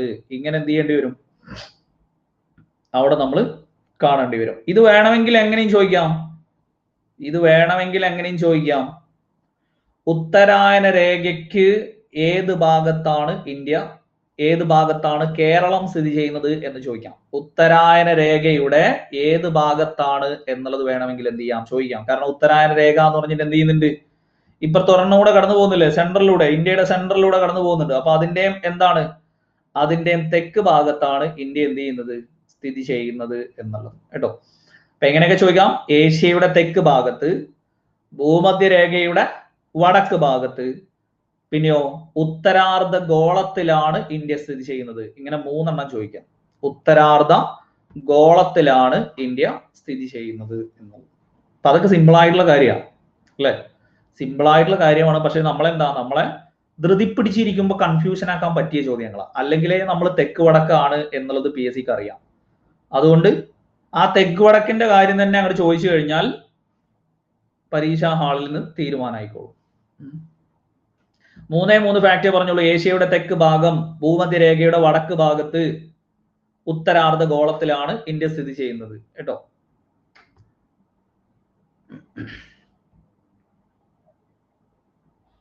ഉത്തരായന രേഖ എന്ന് പറഞ്ഞാൽ ഇന്ത്യയുടെ നടുവിലൂടെ അല്ലേ കടന്നു പോകുന്നേ. അപ്പൊ നിങ്ങൾ തന്നെ ഒന്ന് ആലോചിച്ച് നോക്ക്, ആ ഒരു ഫാക്ട് ഇത്ര വലിയ കൺഫ്യൂഷൻ ഉണ്ടോ? നമ്മളെ ഒരു മറ്റേ വി ഷേപ്പ് അല്ലേ, വി ഷേപ്പിൽ ഇങ്ങനെ ഇന്ത്യ ആവുമ്പോ സ്വാഭാവികമായിട്ട് ഉത്തരായന രേഖ ഇങ്ങനെ കടന്നു പോകുമ്പോ ഇവിടെ മോളിൽ വടക്കും ഇവിടെ തെക്കും അല്ലേ, ഇവിടെയാണ് കേരളം എന്നുള്ള നമ്മളെ ഒരു സാമാന്യ ബുദ്ധിക്ക് ആലോചിച്ച് കഴിഞ്ഞാൽ അറിയൂലേ ഇത്. ഇതിന്റെ മുകളിലൂടെ അല്ലേ ഉത്തരായന രേഖ എന്ന് പറഞ്ഞ് കടന്നു പോകുന്നേ. അപ്പൊ നിങ്ങൾ അത് കണക്കാക്കിയാൽ മതി. ഇതിന്റെ താഴെയല്ലേ കേരളം കേട്ടോ. ഓക്കെ, ഇനി ഇന്ത്യൻ ഉപഭൂഖണ്ഡത്തിന്റെ വടക്കേ അറ്റവും തെക്കേ അറ്റവും തമ്മിലുള്ള ഏകദേശം ഡിഗ്രി, അത് നമ്മൾ കഴിഞ്ഞതിൽ തന്നെ പറഞ്ഞിട്ടുണ്ട്. അങ്ങോട്ടും ഇങ്ങോട്ടും എന്ത് ചെയ്താൽ മതി, ഒരു 30 പിടിച്ചാൽ മതി അല്ലെ. അതിൽ നിന്നാണ് ഏത് ചോദ്യം വരുന്നത്, ഇന്ത്യയിലൂടെ കടന്നു പോകുന്ന അക്ഷാംശ രേഖ, ഒരേ ഒരു അക്ഷാംശ രേഖ. ചോദ്യം 23.5 ഡിഗ്രി എന്ന് പറഞ്ഞിട്ട് നമ്മൾ അവിടെ പറഞ്ഞിട്ടുണ്ട്. അതാണ് ഉത്തരായന രേഖ എന്ന് പറയുന്നത്. 23.5 ഡിഗ്രി ഏതാന്ന് പറയണം, നോർത്ത് എന്ന് പ്രത്യേകം പറയണം. നോർത്ത് എന്ന് പ്രത്യേകം എന്ത് ചെയ്യണം, അവിടെ പറയണം. ഇതേതാ, ഇത് അക്ഷാംശ രേഖയാണ് കേട്ടോ. ഇന്ത്യയിലൂടെ കടന്നു പോകുന്ന ഒരേ ഒരു അക്ഷാംശ രേഖ എന്ന് പറയുമ്പോൾ 23.5 ഡിഗ്രി നോർത്ത്. എന്നാൽ ഓപ്ഷൻ എ 23.5 ഡിഗ്രി സൗത്ത് എന്ന് കൊടുത്തിട്ടുണ്ടാവും. ആരെയാ പെട്ടെന്ന് ക്വാളിഫൈഡ് ആവണം എന്ന് പറഞ്ഞിട്ട് 23.5 കാണുമ്പോഴത്തേക്ക് ചാടി കറപ്പിക്കുന്ന ആളുകളുണ്ടല്ലോ, ഇത് പ്രത്യേകിച്ച് ഓർത്തോണം കേട്ടോ. 23.5 ഡിഗ്രി സൗത്ത് അല്ല, നമ്മൾ പറഞ്ഞു എന്ത്, ഇന്ത്യ ഉത്തരാർദ്ധ ഗോളത്തിലാണ്, അതുകൊണ്ട് തന്നെ അവിടെ അക്ഷാംശം ഏതാണ്, നോർത്ത് ആണ് എന്നുള്ള എന്ത് ചെയ്തിട്ടുണ്ട്, അവിടെ പ്രത്യേകിച്ച് ഓർത്തിരുന്നോണം. ഇനി അത് തന്നെ ഇന്ത്യയിലൂടെ കടന്നു പോകുന്ന അടിസ്ഥാന സമയരേഖ എന്ന് ചോദിച്ചാൽ 82.5 ഡിഗ്രി കിഴക്ക്. 82.5 ഡിഗ്രി കിഴക്ക് എന്നുള്ളത് PSC കഴിഞ്ഞ എക്സാമിൽ ഒന്ന് മാറ്റി എന്താക്കി, പൂർവരേഖാംശം എന്നാക്കി അല്ലെ, പൂർവരേഖാംശം എന്നാക്കി മാറ്റി. അത് പിന്നെ കേരളക്കാർക്ക് ആയതുകൊണ്ട് വലിയ പ്രശ്നമില്ല. പശ്ചിമഘട്ടം പൂർവഘട്ടം, പശ്ചിമം എന്ന് പറഞ്ഞാൽ പടിഞ്ഞാറാണ്, പൂർവഘട്ടം എന്ന് പറഞ്ഞാൽ കിഴക്കാണ് എന്നുള്ളത്. പക്ഷെ എന്താണ്, പരീക്ഷാ ഹാളിൽ ഇരിക്കുമ്പോ 100 പേരുണ്ടെങ്കിൽ 40 പേരെ അതും കൺഫ്യൂഷൻ ആക്കും. പരീക്ഷാ ഹാളിൽ ഇരിക്കുമ്പോ 100 പേരുണ്ടെങ്കിൽ 40 പേരെ പശ്ചിമം പൂർവം നിട്ടാൽ കൺഫ്യൂഷൻ ആക്കാം. അതുകൊണ്ടാണ് എന്ത് ചെയ്യുന്നത് അവിടെ. അപ്പൊ അത് പ്രത്യേകിച്ച് ഓർത്തിരുന്നോണം കേട്ടോ. 82.5 ഡിഗ്രി കിഴക്ക് എന്നുള്ളതിന് എങ്ങനെ കൊടുക്കാം, പൂർവരേഖാംശം പശ്ചിമ രേഖാംശം എന്ന് കൊടുക്കാം. നമ്മള് ഇങ്ങനെ എന്ത് ചെയ്യൂല, ഒരു കൂളായിട്ടുള്ള ഒരു മൈൻഡിലല്ലല്ലോ നമ്മൾ അവിടെ കയറിയിരിക്കുന്ന. എങ്ങനെയാ അവിടെ കയറിയിരിക്കുന്നത്, എന്റെ ഭാവിയാണ്, എന്റെ വീടാണ്, എന്റെ മക്കളാണ്, എന്റെ ഭർത്താവാണ്, എല്ലാം കൂടി ഈ 1.25 മണിക്കൂറിലാണ് തീരുമാനമാവുന്നത് എന്നുള്ളതും പോരാത്തതിന് ഇത് കഴിഞ്ഞിട്ട് വീട്ടുകാരോട് എന്ത് സമാധാനം പറയും, ഇനി പഠിക്കേണ്ടി വരുമോ, മെയിൻസിന് പഠിക്കണോ വേണ്ടയോ എന്നൊക്കെ പറഞ്ഞിട്ട് ഇതെല്ലാം കൂടെ തീരുമാനമാവുന്നതും അതിൽ കൂടെ മുന്നിൽ 100 ചോദ്യങ്ങളും കണ്ടതും കാണാത്തതുമായിട്ടുള്ളത് എല്ലാം കൂടെ ആവുമ്പോഴാണ് എന്ത് ചെയ്യുന്നത്, നമ്മൾ ആകെ കൂടുതൽ മെന്റാലിറ്റിയിലായി പോകുന്നത്. വീട്ടിൽ നിന്ന് 10 നെഗറ്റീവ് അടിച്ചിട്ടുണ്ടെങ്കിൽ അവിടെ പോകുമ്പോൾ 15 ഉറപ്പാ. നെക്സ്റ്റ്, അപ്പൊ ഇത് രണ്ടും ഓർത്തിരിക്കുക കേട്ടോ, അങ്ങോട്ടും ഇങ്ങോട്ടും, അതായത് വീതി ആണെങ്കിലും നീളം ആണെങ്കിലും 30 ഡിഗ്രി ആണ് എന്നുള്ളത് എന്ത് ചെയ്യുക, അവിടെ ഓർത്തിരിക്കുക. വീതി ആണെങ്കിലും നീളം ആണെങ്കിലും 30 ഡിഗ്രി ആണ് അങ്ങോട്ടും ഇങ്ങോട്ടും എന്നുള്ളത് ഓർത്തിരിക്കുക. പിന്നെയോ ഡക്കാൻ പീഠഭൂമിയുടെ ആകൃതി, ഡക്കാൻ പീഠഭൂമിയുടെ ആകൃതി എന്ന് പറയുന്നത് ഈ വി ഷേപ്പ് മാത്രം ഓർത്താൽ മതി. അത് ത്രികോണല്ലേ, വേറൊന്നും ചിന്തിക്കാനുമില്ല, ഒന്നുമില്ല. വൃത്തത്തിൽ എവിടെ ഇങ്ങനെ ഒരു സാധനമില്ല, സമചതുരവും ഇല്ല, ഒന്നുമില്ല, അർദ്ധവൃത്തവും ഇല്ല, ഒന്നുമില്ല. ഇത് 4 ഓപ്ഷൻ കണ്ടപ്പോഴത്തേക്ക് ഒരു നിമിഷമെങ്കിലും ഉദ്യോഗാർത്ഥി മാത്സ് ആൻഡ് മെന്റൽ എബിലിറ്റിയിലേക്ക് പോയിട്ടുണ്ടാവും. പക്ഷെ അവിടെ എന്തേ ഉള്ളൂ, ഇത് സ്ഥിരമായിട്ട് നമ്മൾ പറഞ്ഞു പഠിപ്പിക്കുന്നതാണ് എന്ത്, ഡക്കാൻ പീഠഭൂമിയുടെ ആകൃതി, ഡക്കാൻ പീഠഭൂമിയുടെ ആകൃതി എന്നും പറഞ്ഞിട്ട് എന്നോ പഠിക്കാൻ തുടങ്ങിയതാണ് അല്ലെ. ഇനിയോ ഇന്ത്യയിലെ ഏറ്റവും പഴക്കമേറിയ ഭൂവിഭാഗം, ഇന്ത്യയിലെ ഏറ്റവും പഴക്കമേറിയ ഭൂവിഭാഗം എന്ന് ചോദിച്ചാൽ ഏതന്നെയാ, ഉപദ്വീപീയ പീഠഭൂമി. അല്ലെങ്കിൽ ഇവിടെ ഏത് ഉത്തരം ഉണ്ടാവും, ഈ ഡക്കാൻ പീഠഭൂമി ഉണ്ടാവും കേട്ടോ. ചിലപ്പോൾ അടുത്ത പരീക്ഷയിൽ ചിലപ്പോൾ ഏതായിരിക്കും, ഉപദ്വീപീയ പീഠഭൂമി ഉണ്ടാവില്ല, പകരം ഏതായിരിക്കും ഉണ്ടാവുക, ഡക്കാൻ പീഠഭൂമി. ഇനി വേണമെങ്കിൽ അടുത്തതിലൊന്ന് ചോദിക്കാവുന്നത് ഇന്ത്യയിലെ ഏറ്റവും വലിയ ഭൂവിഭാഗം, അപ്പോഴും തന്നെയാണ് കേട്ടോ. ഇന്ത്യയിലെ ഏറ്റവും വലിയ ഭൂവിഭാഗം എന്ന് ചോദിച്ചാലും ഇത് തന്നെയാണ്, വലുത് എന്ന് ചോദിച്ചാലും പഴക്കം ചെന്നത് എന്ന് ചോദിച്ചാലും ഈ ഉപദ്വീപീയ പീഠഭൂമി തന്നെയാണ് കേട്ടോ. ഉപദ്വീപീയ പീഠഭൂമി എന്നുള്ളത് ഓപ്ഷനിൽ ഇല്ലെങ്കിൽ അവിടെ ഏത് കൊടുത്തിട്ടുണ്ടാവും, ഡക്കാൻ പീഠഭൂമി എന്ന് കൊടുത്തിട്ടുണ്ടാവും. ഇത് തമ്മിലുള്ള വ്യത്യാസം എന്താണ് എന്ന് ചോദിച്ചു കഴിഞ്ഞാൽ ഈ വി ഷേപ്പിനെ മൊത്തത്തിൽ പറയുന്ന പേരാണെന്ത്, ഉപദ്വീപീയ പീഠഭൂമി. അതിന്റെ ഉള്ളിൽ ഒരു കുട്ടിയായിട്ട് ഇരിക്കുന്നതാണ് ഏത്, ഡക്കാൻ പീഠഭൂമി. ഇതാണ് വ്യത്യാസം. മനസ്സിലായല്ലോ. ഈ വി ഷേപ്പിനെ മുഴുവനായിട്ട് പറയുന്നതാണ് എന്ത്, ഉപദ്വീപീയ പീഠഭൂമി എന്ന് പറയുന്നത്. അതിന്റെ ഉള്ളിൽ ഇതുപോലെ ഒരു കുട്ടിയായിട്ട് ഇരിക്കുന്നതാണ് എന്ത്, ഡക്കാൻ പീഠഭൂമി എന്നത്.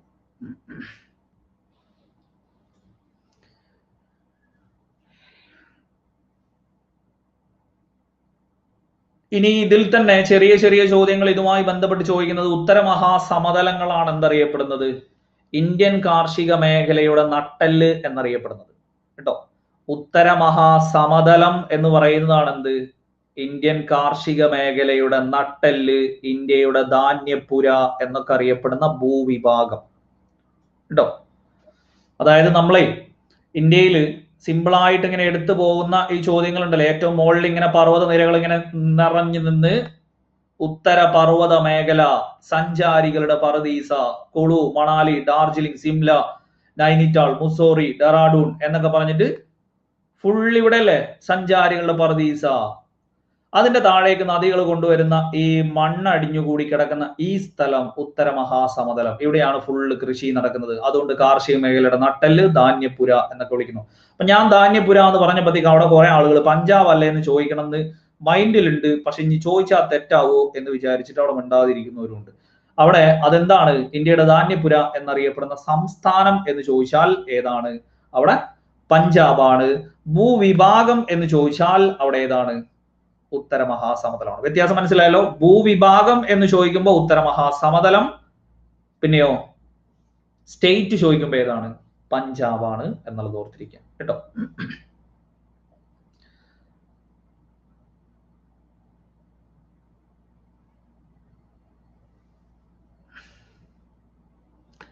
ഡക്കാൻ പീഠഭൂമിയുടെ വശങ്ങളൊന്നും നിങ്ങൾക്ക് ഓർത്തിരിക്കാനില്ല. നിങ്ങൾ ഇവിടെ പശ്ചിമഘട്ടം, ഇവിടെ പൂർവ്വഘട്ടം, അത്രേ ഉള്ളൂ. അല്ലാതെ അതിന്റെ വശങ്ങളായിട്ട് വേറൊന്നും പഠിക്കാനൊന്നുമില്ല.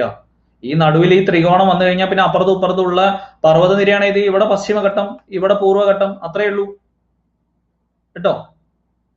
അത്രേ ഉള്ളൂ ആകെ. ഇവിടെ ഈ ത്രികോണം വന്നു കഴിഞ്ഞാൽ നമ്മൾ പഠിച്ച കാര്യങ്ങൾ തന്നെയാ. പക്ഷെ നമ്മൾ കൺഫ്യൂഷൻ ആക്കാൻ വേണ്ടിയിട്ട് അങ്ങനെയൊക്കെ എന്ത് ചെയ്യുന്നതാ? അങ്ങനെ ചോദിക്കുന്നതാ.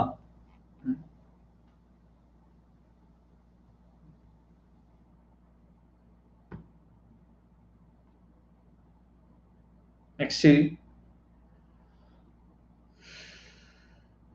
അറബിക്കടൽ നദീവ്യൂഹത്തിൽ ഉൾപ്പെടാത്തത്. അത് ആൾറെഡി നമ്മൾ എന്ത് ചെയ്താണ്? പറഞ്ഞാണ്. താപ്തി അറബിക്കടലിലാണ്, സിന്ധു അറബിക്കടലിലാണ്, പെരിയാർ അറബിക്കടലിലാണ്. ഇവിടെ ഇത് മാത്രമേ ഉള്ളൂ? ഗംഗ മാത്രമേ ഉള്ളൂ അല്ലെ? ഗംഗ മാത്രമേ ഉള്ളൂ. അവിടെ എ ഓപ്ഷൻ കയറി കറുപ്പിച്ച ആളുകളുണ്ടോ? കുറെ ആൾക്കാർ ചോദ്യം മുഴുവൻ വായിക്കുന്നതിന് മുന്നേ തന്നെ അവിടെ എന്ന് പറഞ്ഞുണ്ടോ? അപ്പൊ പിന്നെ പരീക്ഷ ഹാളിൽ എന്തായിരിക്കും അവസ്ഥ? അറബിക്കടൽ നദീവ്യൂഹത്തിൽ ഉൾപ്പെടാത്തത് എന്നാണ് എന്ത് ചോദ്യം. ഇത് ഇവിടെ ഇങ്ങനത്തെ അവസ്ഥയാണെങ്കിൽ പരീക്ഷ ഹാളിൽ അപ്പൊ എന്തായിരിക്കും അവസ്ഥ?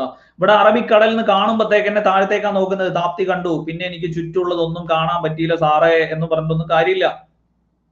അവിടെ എന്താണ്? നമ്മളെ ഈ ഒരു വി ഷേപ്പിൽ നമുക്ക് അറിയാവുന്ന കാര്യമാണ് എന്ത്? സിന്ധു അറബിക്കടലിൽ വന്ന് പതിക്കുന്നു, നർമ്മദ അറബിക്കടലിൽ വന്ന് പതിക്കുന്നു, താപ്തി അറബിക്കടലിൽ വന്ന് പതിക്കുന്നു, ഇവിടെ പെരിയാർ അറബിക്കടലിൽ വന്ന് പതിക്കുന്നു. ഇങ്ങോട്ടേക്കാണെങ്കിലോ? ഇങ്ങോട്ടേക്കാണെങ്കിൽ മഹാനദി, ഗോദാവരി, കൃഷ്ണ, കാവേരി, ഇതല്ലേ കിഴക്കോട്ട് പോകുന്നവ.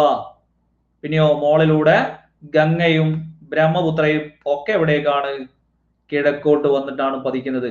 അപ്പൊ ഇവിടെ ഗംഗയുണ്ട്, ബ്രഹ്മപുത്രയുണ്ട്, മഹാനദിയുണ്ട്, ഗോദാവരി ഉണ്ട്, കൃഷ്ണയുണ്ട്, കാവേരി ഉണ്ട്. ഇതെല്ലാം എന്താ? ബംഗാൾ ഉൾക്കടൽ നദീവ്യൂഹമാണ് എന്ന് പറയാം. കിഴക്കോട്ടൊഴുകുന്നവ. ഇങ്ങോട്ടേക്കാണെങ്കിൽ ഇവിടെ ഏത് മാത്രമേ ഉള്ളൂ? ഇവിടെ കേരളത്തിലെ 41 നദികളും എങ്ങോട്ടേക്കാ? പടിഞ്ഞാറോട്ടാ. അതിൽ ഒരെണ്ണം പെരിയാർ കൊടുത്തുന്നേ ഉള്ളൂ. ഇനി ബാക്കി ഇങ്ങോട്ടേക്ക് നമ്മൾ താപ്തി, നർമ്മദ, സിന്ധു, ഇവിടെ ഇങ്ങോട്ടേക്ക് സബർമതി, സുവാരി എന്നൊക്കെ പറഞ്ഞു കൊടുത്താലും ഏതന്നെയാ? ഇതൊക്കെ പടിഞ്ഞാറാണ് കേട്ടോ. അപ്പൊ അത് നിങ്ങൾ നോർമലി എന്ത് ചെയ്താൽ മതി? കുറച്ച് നദികളെ നമുക്ക് ആവശ്യം വരുന്നുള്ളൂ. അല്ലാതെ എല്ലാം കൂടെ ഒന്നും നമ്മൾ എന്ത് ചെയ്യണ്ട, പഠിക്കണ്ട. നർമ്മദയും താപ്തിയും സിന്ധുവും പടിഞ്ഞാറോട്ടാണ് എന്നുള്ളത് എന്ത് ചെയ്താൽ മതി? അവിടെ ഓർത്താൽ മതി. ഗോവ, മണ്ഡോവിയൊക്കെ അവിടെ തന്നെ കേട്ടോ. മരുഭൂമിയിലൂടെ ഒഴുകുന്ന നദി എന്ന് ചോദിച്ചാലാണ് ലൂണി എന്ത് ചെയ്യുന്നത്? അവിടെ വരുന്നത്.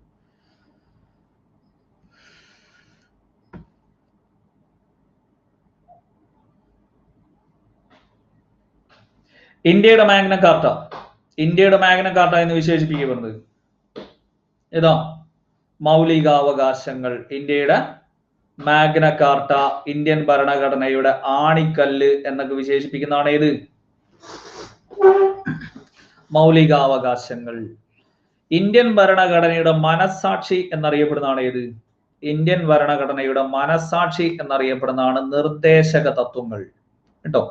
ഇന്ത്യൻ ഭരണഘടനയുടെ മനസാക്ഷി എന്നറിയപ്പെടുന്നതാണ് ഏത്? നിർദ്ദേശക തത്വങ്ങൾ.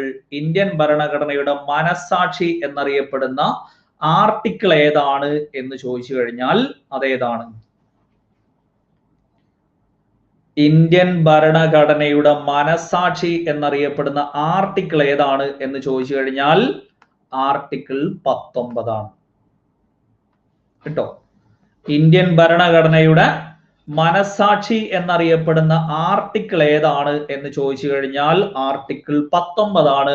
ആർട്ടിക്കിൾ 19 എന്ത് ചെയ്തിരിക്കുന്നത്? നമുക്കുള്ള 6 സ്വാതന്ത്ര്യങ്ങളും പറഞ്ഞിരിക്കുന്നത്.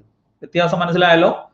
മാർഗനിർദ്ദേശക തത്വങ്ങളാണ് എന്ത് ചെയ്യുന്നത്, ഇന്ത്യൻ ഭരണഘടനയുടെ മനസാക്ഷി എന്ന് കോമൺ ആയിട്ട് എന്ത് ചെയ്യുന്നത്, അറിയപ്പെടുന്നത്. എന്നാൽ ഇത് കൺഫ്യൂഷൻ ആവുന്നത് എന്തുകൊണ്ടാന്ന് വെച്ചാൽ മനസാക്ഷി എന്ന് ആമുഖത്തെ വിശേഷിപ്പിച്ച ആളുകളുണ്ട്. അതേപോലെ തന്നെ ഹൃദയവും ആത്മാവും എന്ന് 32 വിശേഷിപ്പിച്ച ആളുകളുണ്ട്. അങ്ങനെ നമ്മൾ പഠിക്കുമ്പോഴാണ് നമുക്ക് എന്ത് ചെയ്യുന്നത്, ഈ പറഞ്ഞതെല്ലാം കൂടെ ക്ലാഷ് ആവുന്നത് കേട്ടോ. മനസ്സിലായാലും നിങ്ങൾക്ക് എന്തുകൊണ്ടാണ് ഇങ്ങനെ ഒരു കൺഫ്യൂഷൻ വരുന്നത് എന്നുള്ളത്, ആമുഖവും ഈ പറയുന്ന 32 ഒക്കെ എന്ത് ചെയ്യുന്നത്, കയറി വരുന്നത് എന്നുള്ളത്, അത് അത്രയും നമ്മൾ ക്ലാഷ് ആയിട്ട് ഇതെല്ലാം കൂടെ പഠിക്കുമ്പോഴാണ്. അപ്പൊ അത്രയും നമ്മൾ എന്ത് ചെയ്യണ്ട. ഇവിടെ നോർമലി ഞാൻ പറഞ്ഞു, ഇന്ത്യൻ ഭരണഘടനയുടെ മനസാക്ഷി എന്നറിയപ്പെടുന്നത് എന്ന് കോമൺ ആയിട്ട് പറയുന്നത് ഏതിനെയാണ്, നിർദ്ദേശക തത്വങ്ങളെയാണ്. ഇന്ത്യൻ ഭരണഘടനയുടെ മനസാക്ഷി എന്നറിയപ്പെടുന്ന ആർട്ടിക്കിൾ ഏതാണ് എന്ന് ചോദിച്ചാൽ ആർട്ടിക്കിൾ 19 ആണ്. ഈ രണ്ട് ഫാക്റ്റിൽ ക്ലാഷ് ആവാതെ ഇത് മാത്രമേ നമ്മൾ എന്ത് ചെയ്യട്ടുള്ളൂ, അവിടെ നോക്കേണ്ടുള്ളൂ. നിയമവാഴ്ച നമ്മൾ എവിടുന്ന് കടമെടുത്തതാ, നിയമവാഴ്ച നമ്മൾ കടമെടുത്തത് ബ്രിട്ടനിൽ നിന്നാണ്. ആത്മാവ് ഏതാണ്, താക്കോൽ ഏതാണ് എന്നൊക്കെ ചോദിച്ചാൽ ആമുഖം മാത്രമേ ഉള്ളൂ കേട്ടോ. ആത്മാവ്, താക്കോല് എന്നൊക്കെ പറഞ്ഞു ചോദിച്ചാൽ അതേതാണ്, ആമുഖം മാത്രമാണ്. നമ്മൾ ഈ ഭാഗത്ത് PSC അങ്ങനെ എന്ത് ചെയ്യാറില്ല. PSC എന്നും ചോദിക്കുന്നത് ഇന്ത്യയുടെ മാഗ്ന കാർട്ട, ആണിക്കല്ല്, ആത്മാവ്, ഇതൊക്കെയാണ് എന്ത് ചെയ്യാറുള്ളത്, എടുത്ത് ചോദിക്കാറുള്ളത്. അപ്പൊ അതിനനുസരിച്ചിട്ട് നമ്മൾ എന്ത് ചെയ്യുക, കുറച്ച് കാര്യങ്ങൾ പഠിക്കും കേട്ടോ. അല്ലാതെ നമ്മൾ എല്ലാം കൂടെ പഠിച്ചു കഴിഞ്ഞാൽ നമുക്ക് എന്ത് ചെയ്യും, ആകെ കൂടെ കൺഫ്യൂഷൻ ആവും.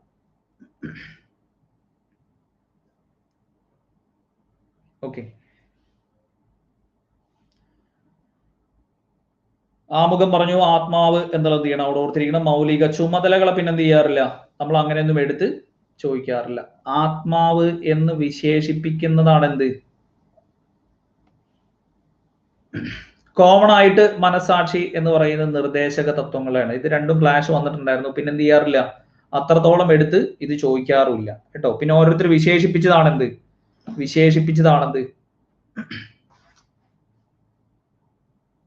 ഈ പറയുന്ന മനസാക്ഷി, ആത്മാവ് എന്നുള്ള ലെവലിൽ.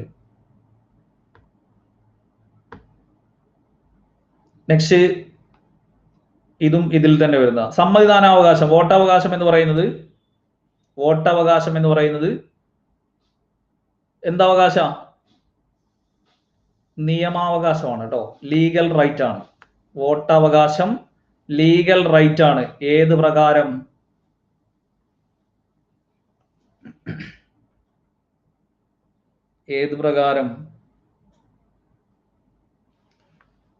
ആർട്ടിക്കിൾ 326.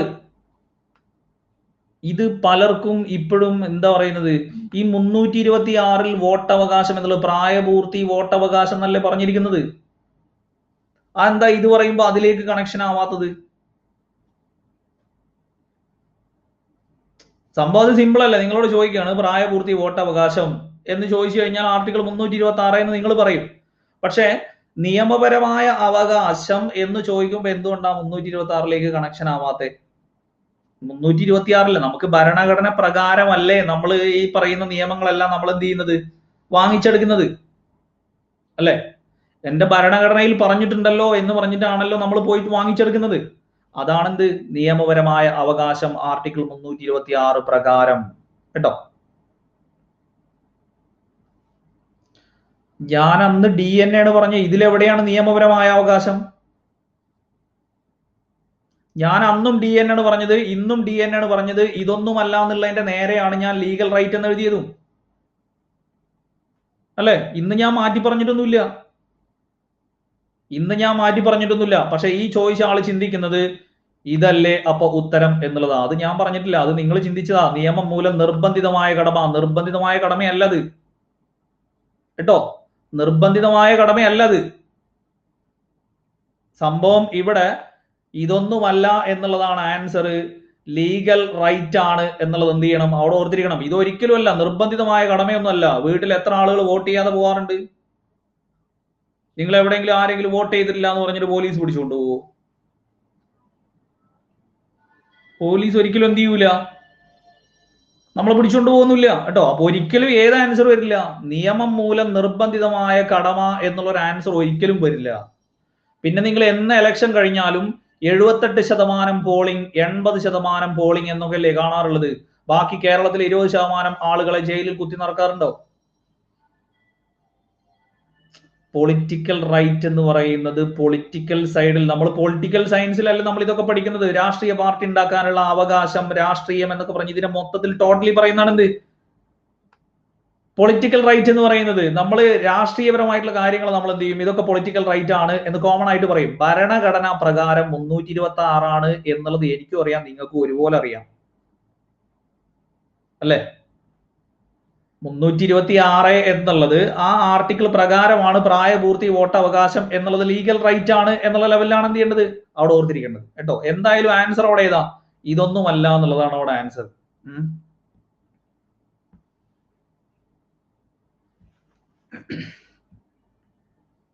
നെക്സ്റ്റ്,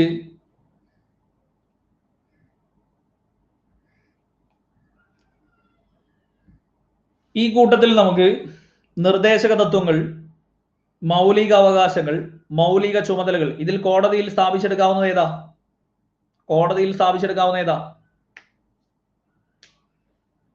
കോടതിയിൽ സ്ഥാപിച്ചെടുക്കാവുന്നത് മൗലികാവകാശങ്ങളാണ് കേട്ടോ. കോടതിയിൽ സ്ഥാപിച്ചെടുക്കാവുന്നത് മൗലികാവകാശങ്ങളാണ്. ബാക്കി രണ്ടും നമുക്ക് എന്ത് ചെയ്യാൻ പറ്റില്ല, കോടതിയിൽ സ്ഥാപിച്ചെടുക്കാൻ പറ്റില്ല.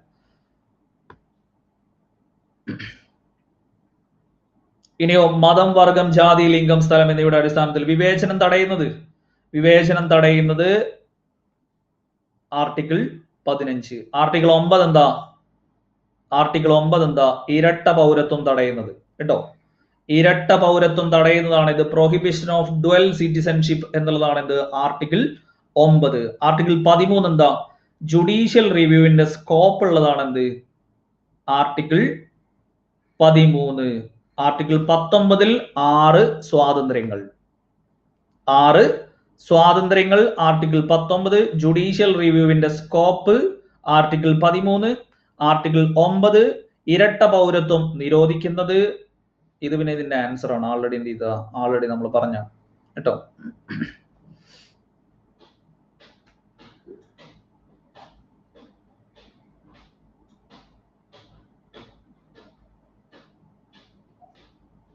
അത്ര ഓർത്തിരിക്കുമല്ലോ. അതിൽ 9ഉം 13ഉം ഇതുവരെ എന്ത് ചെയ്തിട്ടില്ല, ചോദിച്ചിട്ടില്ല കേട്ടോ. 9ഉം 13ഉം ഇതുവരെ എന്ത് ചെയ്തിട്ടില്ല, ചോദിച്ചിട്ടില്ല. പിന്നെയോ 19 1 ABC ഓർത്തിരിക്കണം കേട്ടോ. ABC ഏത് പരീക്ഷയ്ക്കും കയറി ചോദിക്കാം. അഭിപ്രായ സ്വാതന്ത്ര്യം, ഒരുമിച്ച് കൂടാനുള്ളത്, സംഘടന രൂപീകരിക്കാനുള്ളത്. ഈ ABC ഓർത്തിരുന്നോണം കേട്ടോ. അഭിപ്രായ സ്വാതന്ത്ര്യം, ഒരുമിച്ച് കൂടാനുള്ളത്, പിന്നെയോ സംഘടന രൂപീകരിക്കണം. അഭിപ്രായ സ്വാതന്ത്ര്യത്തിൽ ഏത് വരും, പത്രസ്വാതന്ത്ര്യം വരും കേട്ടോ. പത്രസ്വാതന്ത്ര്യം അഭിപ്രായ സ്വാതന്ത്ര്യത്തിലാണ് എന്ത് ചെയ്യുക, വരിക. അത്ര അവിടെ ഓർത്തിരിക്കുക.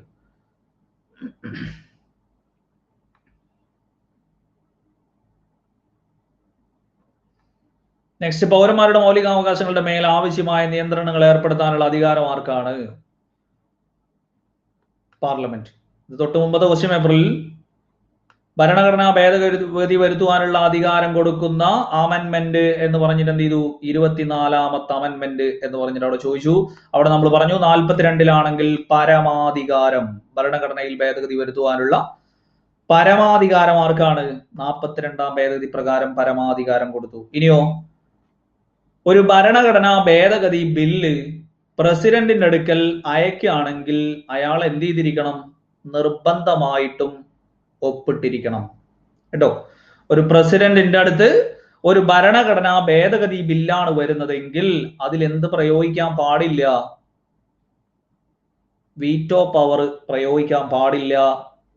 പിന്നെയോ മസ്റ്റ് ആണ്, മസ്റ്റ് ആയിട്ട് പറഞ്ഞിട്ടുണ്ട് കേട്ടോ. അതായത് മസ്റ്റ് ഗിവ് അസെന്റ് എന്നാണ് പറഞ്ഞത്. If it is a constitution bill, അമെൻമെന്റ് ബിൽ എന്നാണ് പറഞ്ഞിരിക്കുന്നത്. ഭരണഘടനാ ഭേദഗതി ബില്ലാണെങ്കിൽ നിർബന്ധമായും ഒപ്പിട്ടിരിക്കണം എന്നുള്ളതാണ് എന്ത് ചെയ്യുന്നത്, അവിടെ പറയുന്നത്. അപ്പൊ അവിടെ തന്നെ ക്ലിയർ ആയി എന്ത്, മൗലികാവകാശങ്ങൾ എന്ന് പറയുന്നത് ഭരണഘടനയിൽ പറയുന്നതാണ് കേട്ടോ.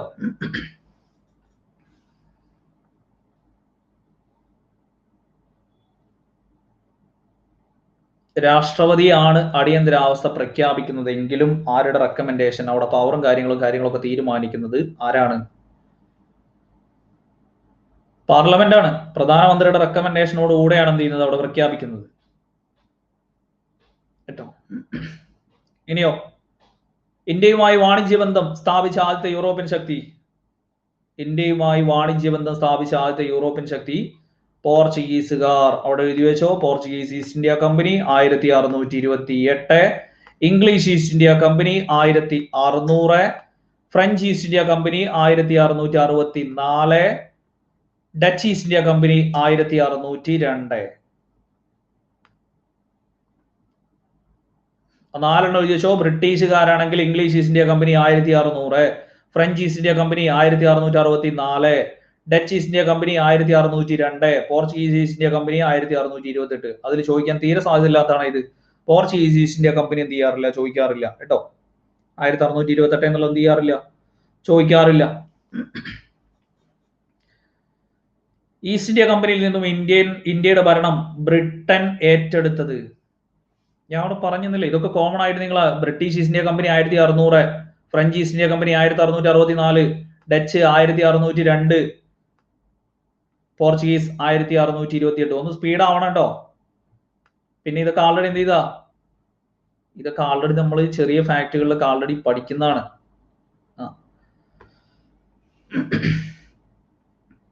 ഈസ്റ്റ് ഇന്ത്യ കമ്പനിയിൽ നിന്ന് ഇന്ത്യയുടെ ഭരണം ബ്രിട്ടൻ ഏറ്റെടുത്തത് 1858 രാജ്ഞിയുടെ വിളംബരം. 1858 രാജ്ഞിയുടെ വിളംബരം ആരാ നടത്തിയത്?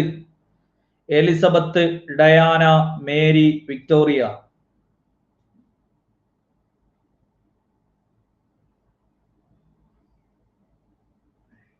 ഒന്നും ഇല്ലാത്തപ്പോ കുഴപ്പമില്ലായിരുന്നു, വിക്ടോറിയ എന്നൊക്കെ മൈൻഡിൽ വന്നായിരുന്നു. പക്ഷെ ഈ എലിസബത്തും ഡയാനയും മേരിയും കൂടെ ഒക്കെ കൂടെ വന്നപ്പോ കുറച്ചു പേർക്കെങ്കിലും എലിസബത്തും കൂടെ നാവിൽ വരും കേട്ടോ. കുറച്ചു പേർക്കെങ്കിലും എന്ത് ചെയ്യും, എലിസബത്ത് കൂടെ നാവിൽ വരും എന്നുള്ളത് ഉറപ്പാണ്. അപ്പൊ അതുകൊണ്ടാണ് ഞാൻ പറഞ്ഞത് എലിസബത്ത് ഒക്കെ വേറെയാണ്. ഇവിടെ എന്താണ്, 1857 വിപ്ലവത്തിൽ ഇവരല്ലേ വിക്ടറി നേടിയത് അല്ലെ? ആ ലെവലിൽ ഓർത്തിരുന്നാൽ മതി കേട്ടോ. 1857 ബ്രിട്ടീഷുകാരല്ലേ വിക്ടറി നേടിയത്. അപ്പൊ ആ ലെവലിൽ ഓർത്തിരുന്നു കഴിഞ്ഞാൽ വിക്ടോറിയ രാജ്ഞി. കാരണം ഇതിലൊന്നും നമ്മൾ എന്ത് ചെയ്യൂല, ഇതിലൊന്നും നമ്മൾ അങ്ങനെ കൺഫ്യൂഷൻ പ്രതീക്ഷിക്കുന്നില്ല. കാരണം നമുക്ക് ആകെ ആരെ അറിയുള്ളൂ, ആകെ നമ്മൾ ഒരു വിക്ടോറിയനെ മാത്രമേ അറിയുള്ളൂ എന്ന വെപ്പിലാണ് പോകുന്നത്. അവിടെ എത്തിയപ്പോഴാണ് അയ്യോ എനിക്ക് പരിചയമുള്ള എലിസബത്തും കൂടെ ഉണ്ടല്ലോ എന്നുള്ള ലെവലിൽ മാറിപ്പോകുന്നത് കേട്ടോ. അപ്പൊ അത് പ്രത്യേകിച്ച് എന്ത് ചെയ്തോണം, അവിടെ ശ്രദ്ധിച്ചോണം. 1857 കലാപം എന്ന് പറഞ്ഞിട്ട് ആൾറെഡി നമുക്ക് എന്ത് ചെയ്യാനുണ്ട്, പഠിക്കാനുണ്ട്. പിന്നെ 3 യൂണിവേഴ്സിറ്റികൾ കേട്ടോ, പ്രധാനപ്പെട്ട 3 പ്രസിഡൻസികളിൽ 3 യൂണിവേഴ്സിറ്റികൾ, കൊൽക്കത്ത, മദ്രാസ്, ബോംബെ. ഇത് മൂന്നും 1857 കേട്ടോ. 3 പ്രസിഡൻസികളിൽ യൂണിവേഴ്സിറ്റികൾ എന്ന് പറഞ്ഞിട്ട് നമുക്ക് ഏത് ഓർത്തിരിക്കാം, 1857. 1859 അവിടെ നമുക്ക് ചാന്നാർ ലഹള, പിന്നെയോ ആദ്യത്തെ കയർ ഫാക്ടറി, ഉത്രം തിരുനാളിന്റെ അവകാശ പ്രഖ്യാപനം. ഇത്രയും നമുക്ക് 1859 എന്ത് ചെയ്യാനുണ്ട്, മെയിൻ ആയിട്ട് ഓർത്തിരിക്കാനുണ്ട് കേട്ടോ. ആദ്യത്തെ കയർ ഫാക്ടറി ദാരാസ് മെയിൽ ആലപ്പുഴയിൽ. 1859 ജൂലൈ 26 ചാന്നാർ സ്ത്രീകൾക്ക് മേൽമുണ്ട് ധരിക്കാനുള്ള അവകാശം കൊടുത്ത ഉത്രം തിരുനാൾ.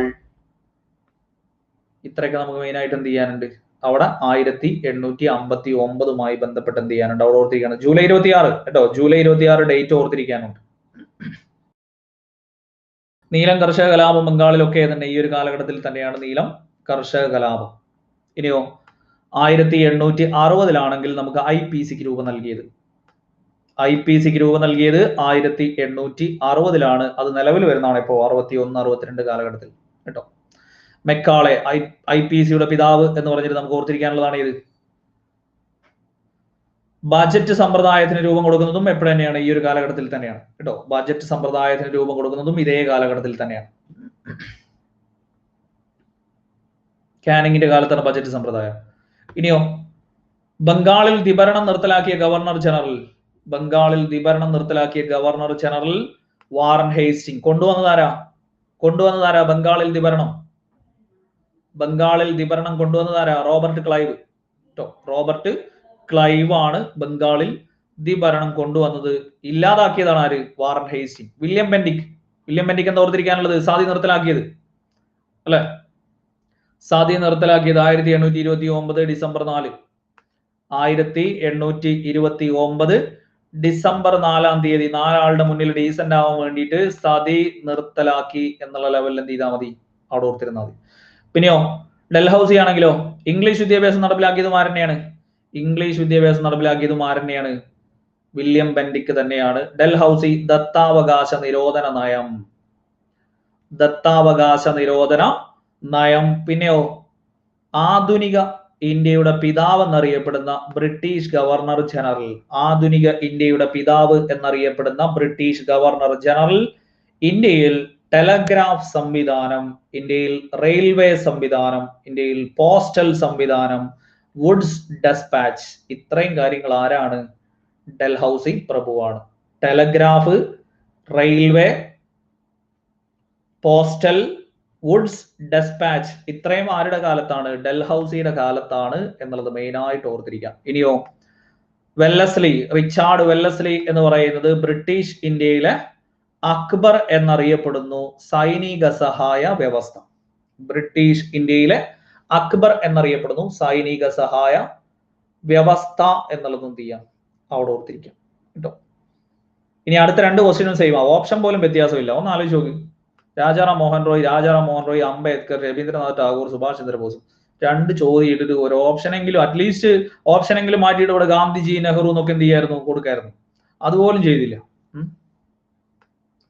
ആധുനിക ഭാരതത്തിന്റെ നവോത്ഥാന നായകൻ എന്ന് പറഞ്ഞാലും, ഇന്ത്യൻ നവോത്ഥാനത്തിന്റെ പിതാവ് എന്ന് പറഞ്ഞാലും, പിന്നെയോ ഇന്ത്യൻ നവോത്ഥാനത്തിന്റെ പ്രഭാത നക്ഷത്രം എന്ന് പറഞ്ഞാലും, ഇന്ത്യൻ നവോത്ഥാനത്തിൽ ഏറ്റവും കൂടുതൽ സ്വാധീനം ചെലുത്തിയത്, ആധുനിക ഇന്ത്യയുടെ സൃഷ്ടാവ്, ആധുനിക ഇന്ത്യയുടെ പിതാവ്, ഇങ്ങനെയൊക്കെ തന്നെയാ രാജാറാം മോഹൻ റോയ് തന്നെയാണ് കേട്ടോ. രവീന്ദ്രനാഥ് ടാഗോറിന്റെ സർവകലാശാലയാണേത്? രവീന്ദ്രനാഥ് ടാഗോറിന്റെ സർവകലാശാലയാണേത്? വിശ്വഭാരതി സർവകലാശാല, 1921 കേട്ടോ. ശാന്തി നികേതൻ ആശ്രമം, അത് പിന്നീട് എന്തായി? 1921 വിശ്വഭാരതി സർവകലാശാല. അപ്പൊ ശാന്തി നികേതൻ ആശ്രമം എന്ന് ചോദിച്ചാലും വിശ്വഭാരതി സർവകലാശാല എന്ന് ചോദിച്ചാലും നമുക്ക് ആരെ തന്നെയാണ്? രവീന്ദ്രനാഥ് ടാഗോർ എന്നുള്ളത് ഓർത്തിരിക്കാം. ഇനിയോ ഡോക്ടർ BR അംബേദ്കർ, ഇന്ത്യൻ ഭരണഘടനയുടെ പിതാവ്, ഇന്ത്യൻ ഭരണഘടനയുടെ ശില്പി എന്നൊക്കെ ചോദിച്ചാൽ ഡോക്ടർ BR അംബേദ്കർ ആണ്. ആധുനിക മനു എന്ന് ചോദിച്ചാലും ഏത് തന്നെയാണ്? ആധുനിക മനു എന്നൊക്കെ ചോദിച്ചു കഴിഞ്ഞാൽ BR അംബേദ്കർ തന്നെയാണ്. സുഭാഷ് ചന്ദ്രബോസ് കോൺഗ്രസിന്റെ ആദ്യത്തെ തെരഞ്ഞെടുക്കപ്പെട്ട പ്രസിഡന്റ്, INA-യുടെ സ്ഥാപകൻ, പിന്നെയോ ആസാദ് ഹിന്ദ് ഫൗജ്, ഫോർവേഡ് ബ്ലോക്ക്, ജയ് ഹിന്ദ്, ദില്ലി ചലോ, എനിക്ക് രക്തം തരൂ ഞാൻ നിങ്ങൾക്ക് സ്വാതന്ത്ര്യം തരാം, ഇതൊക്കെ എന്താ? സുഭാഷ് ചന്ദ്രബോസുമായി ബന്ധപ്പെട്ടതാണ്. INA-യുടെ സ്ഥാപകൻ, ആസാദ് ഹിന്ദ് ഫൗജ്, ഫോർവേഡ് ബ്ലോക്ക്, എനിക്ക് രക്തം തരൂ ഞാൻ നിങ്ങൾക്ക് സ്വാതന്ത്ര്യം തരാം എന്നൊക്കെ പറഞ്ഞത് ആരാണ്? സുഭാഷ് ചന്ദ്രബോസ്. ദേശസ്നേഹികളുടെ രാജകുമാരൻ ഒക്കെ ഏതാ? സുഭാഷ് ചന്ദ്രബോസ്. അപ്പൊ ആ 4 ഓപ്ഷൻ തന്നെയാണ് ഇവിടെ വീണ്ടും എന്ത് ചെയ്യുന്നത്? വീണ്ടും വരുന്നത്. ദേശീയ മനുഷ്യാവകാശ കമ്മീഷണറെയും മെമ്പർമാരെയും സ്ഥാനത്ത് നീക്കം ചെയ്യാനുള്ള അധികാരം ആർക്കാണുള്ളത്? രാഷ്ട്രപതി. ദേശീയ മനുഷ്യാവകാശ കമ്മീഷണറെയും മെമ്പർമാരെയും സ്ഥാനത്ത് നിന്നും നീക്കം ചെയ്യാൻ അധികാരമുള്ളത് ആർക്കാണ്? രാഷ്ട്രപതിയാണ്. രാഷ്ട്രപതിയാണ് എന്ത് ചെയ്യുന്നത്? അപ്പോയിന്റ് ചെയ്യുന്നത്. അപ്പൊ രാഷ്ട്രപതിക്ക് തന്നെയാണ് എന്ത് ചെയ്യുന്നത്? നീക്കം ചെയ്യാനുള്ള അധികാരം എന്നുള്ളത്. ഇനിയോ രാഷ്ട്രപതി രാജിക്കത്ത് സമർപ്പിക്കുന്ന ആർക്കാ? രാഷ്ട്രപതി രാജിക്കത്ത് സമർപ്പിക്കുന്നത് ഉപരാഷ്ട്രപതിക്കാണ്. ഡെപ്യൂട്ടി സ്പീക്കർ രാജി സമർപ്പിക്കുന്ന ആർക്കാ? ഡെപ്യൂട്ടി സ്പീക്കർ രാജി സമർപ്പിക്കുന്നത് ലോക്സഭ സ്പീക്കർക്കാണ് എന്നുള്ളത് ഓർത്തിരിക്കുക. അവിടെ ആർട്ടിക്കിളുകളും കൂടെ അവിടെ എന്ത് ചെയ്യുക? ഒന്ന് ഓർത്തിരിക്കുക. രാഷ്ട്രപതിയുടെ ആർട്ടിക്കിൾ ആണ് ഇത് 52. ഉപരാഷ്ട്രപതി ആണെങ്കിലോ ഉപരാഷ്ട്രപതിയാണെങ്കിൽ 63. ലോക്സഭാ സ്പീക്കർ ആണെങ്കിൽ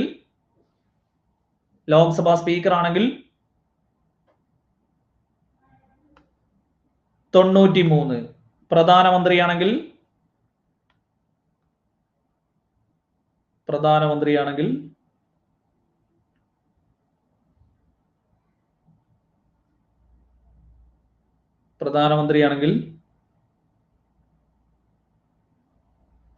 74. കേട്ടോ, പ്രധാനമന്ത്രിയാണെങ്കിൽ 74.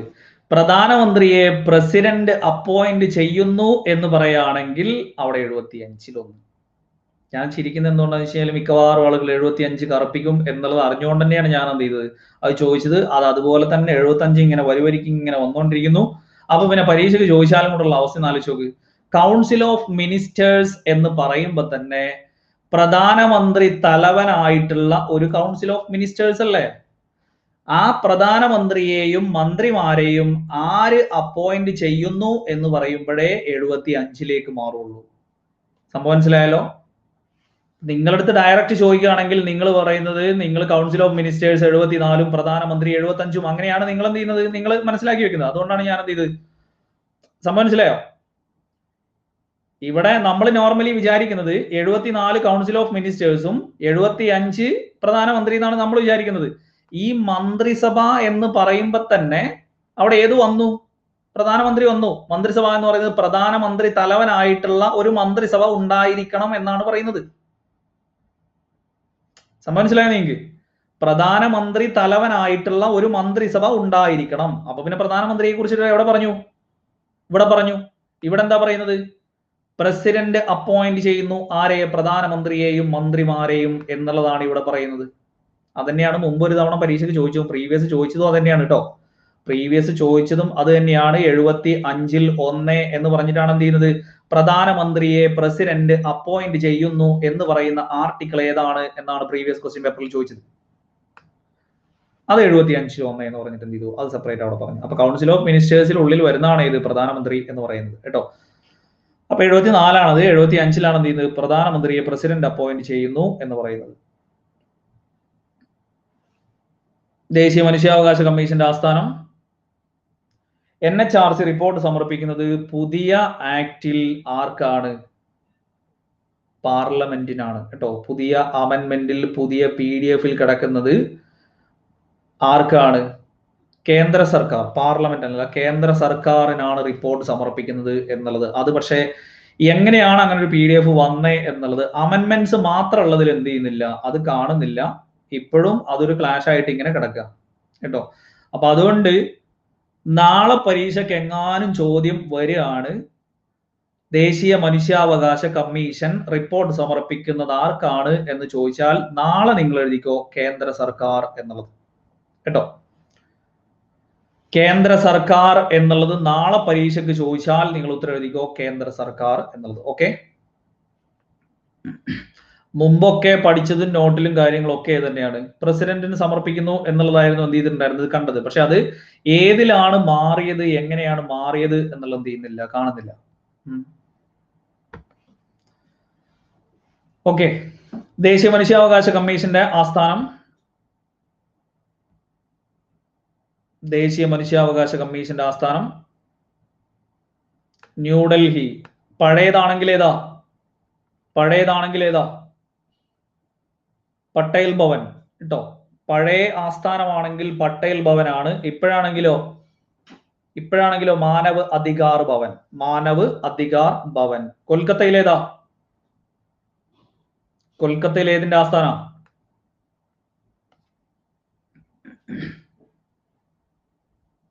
കേന്ദ്ര സർക്കാർ ഇല്ലെങ്കിൽ പിന്നെ അതിൽ ഡൗട്ട് ഇല്ലല്ലോ. അപ്പൊ അവിടെ പ്രസിഡന്റും കേന്ദ്ര സർക്കാരും വന്നോണ്ടല്ലേ കേട്ടോ. ഇന്ത്യൻ സ്റ്റാറ്റിസ്റ്റിക്കൽ ഇൻസ്റ്റിറ്റ്യൂട്ട് എന്ന് പറയുന്നത് ആസ്ഥാനം മെയിൻ ആയിട്ട് എവിടെയാ? സ്റ്റാറ്റിസ്റ്റിക്കൽ ഇൻസ്റ്റിറ്റ്യൂട്ട് ആണെങ്കിൽ എവിടെയാ? കൊൽക്കത്തയാണ് നമുക്ക് എന്ത് ചെയ്യുന്നത്, അവിടെ ഓർത്തിരിക്കേണ്ടത് കേട്ടോ.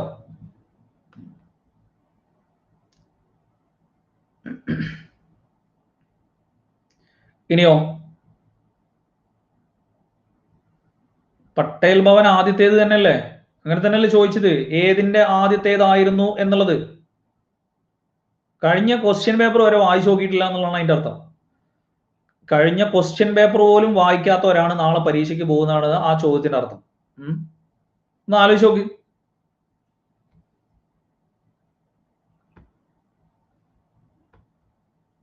ചോദ്യം അങ്ങനെ തന്നെ ചോദിച്ചത് ഏതിന്റെ ആദ്യത്തെ എന്നുള്ളത്.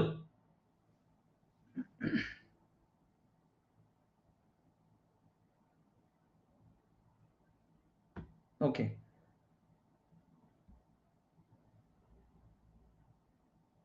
അപ്പോ സ്റ്റാറ്റിസ്റ്റിക്കൽ ഇൻസ്റ്റിറ്റ്യൂട്ട് എന്നുള്ളത് ചെയ്യുക, അവിടെ മെയിൻ ആയിട്ട് ഓർത്തിരിക്കുക. ഇനിയോ മുംബൈയിൽ RBI SBI ഇൻഷുറൻസ്, ഇതൊക്കെ എവിടെയാ?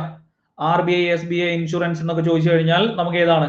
LICയുടെ ആസ്ഥാനം എന്നൊക്കെ ചോദിച്ചു കഴിഞ്ഞാൽ, നബാർഡിന്റെ ആസ്ഥാനം എന്നൊക്കെ ചോദിച്ചു കഴിഞ്ഞാൽ ഒക്കെ ഏതാ?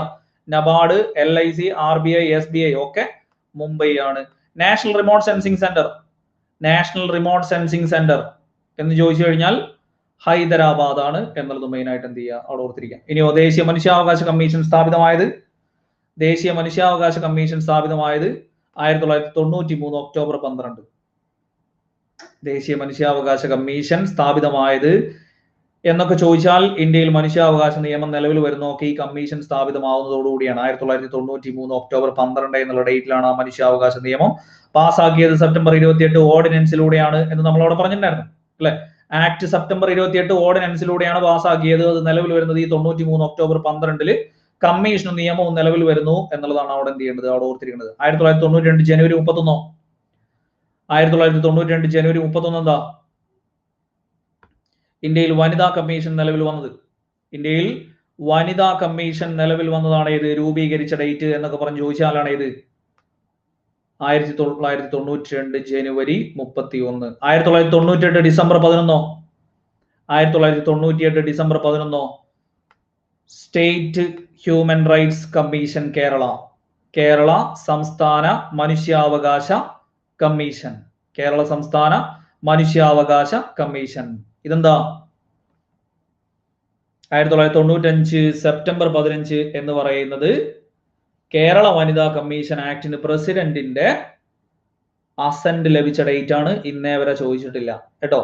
കേരള വനിതാ കമ്മീഷൻ ആക്ടിന് പ്രസിഡന്റിന്റെ സമ്മതം ലഭിച്ച ഡേറ്റ് ആണ് ഇത് 1995 സെപ്റ്റംബർ 15 എന്ന് പറയുന്നത്. ഇതുവരെ എന്ത് ചെയ്തിട്ടില്ല, ചോദിച്ചിട്ടില്ല. പക്ഷെ എന്താണ്, കൊടുത്ത 4 ഓപ്ഷനും കമ്മീഷനുമായി ബന്ധപ്പെട്ടതാണ് എന്നുള്ളതുകൊണ്ടാണ് അവിടെ പറയുന്നത്.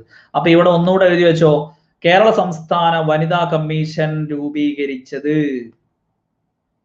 കേരള സംസ്ഥാന വനിതാ കമ്മീഷൻ രൂപീകരിച്ചത് 96 എന്ന് പഠിക്കുക. 96 എന്നുള്ളത് എന്ത് ചെയ്യുക, നിർബന്ധമായിട്ട് പഠിക്കുക. പിന്നെ എന്ത് ചെയ്താൽ മതി, മാർച്ച് 14 കേട്ടോ. മാർച്ച് 14 എന്നുള്ള ഡേറ്റും കൂടെ എന്ത് ചെയ്യാം, അവിടെ കൊടുത്തിരിക്കുക. ബാക്കിയൊക്കെ റിപ്പോർട്ട് സമർപ്പിക്കുന്നത് ആർക്കാണ്? വനിതാ കമ്മീഷൻ ഒഴികെ ബാക്കിയൊക്കെ റിപ്പോർട്ട് സമർപ്പിക്കുന്നത് പ്രസിഡന്റിനാണ് കേട്ടോ.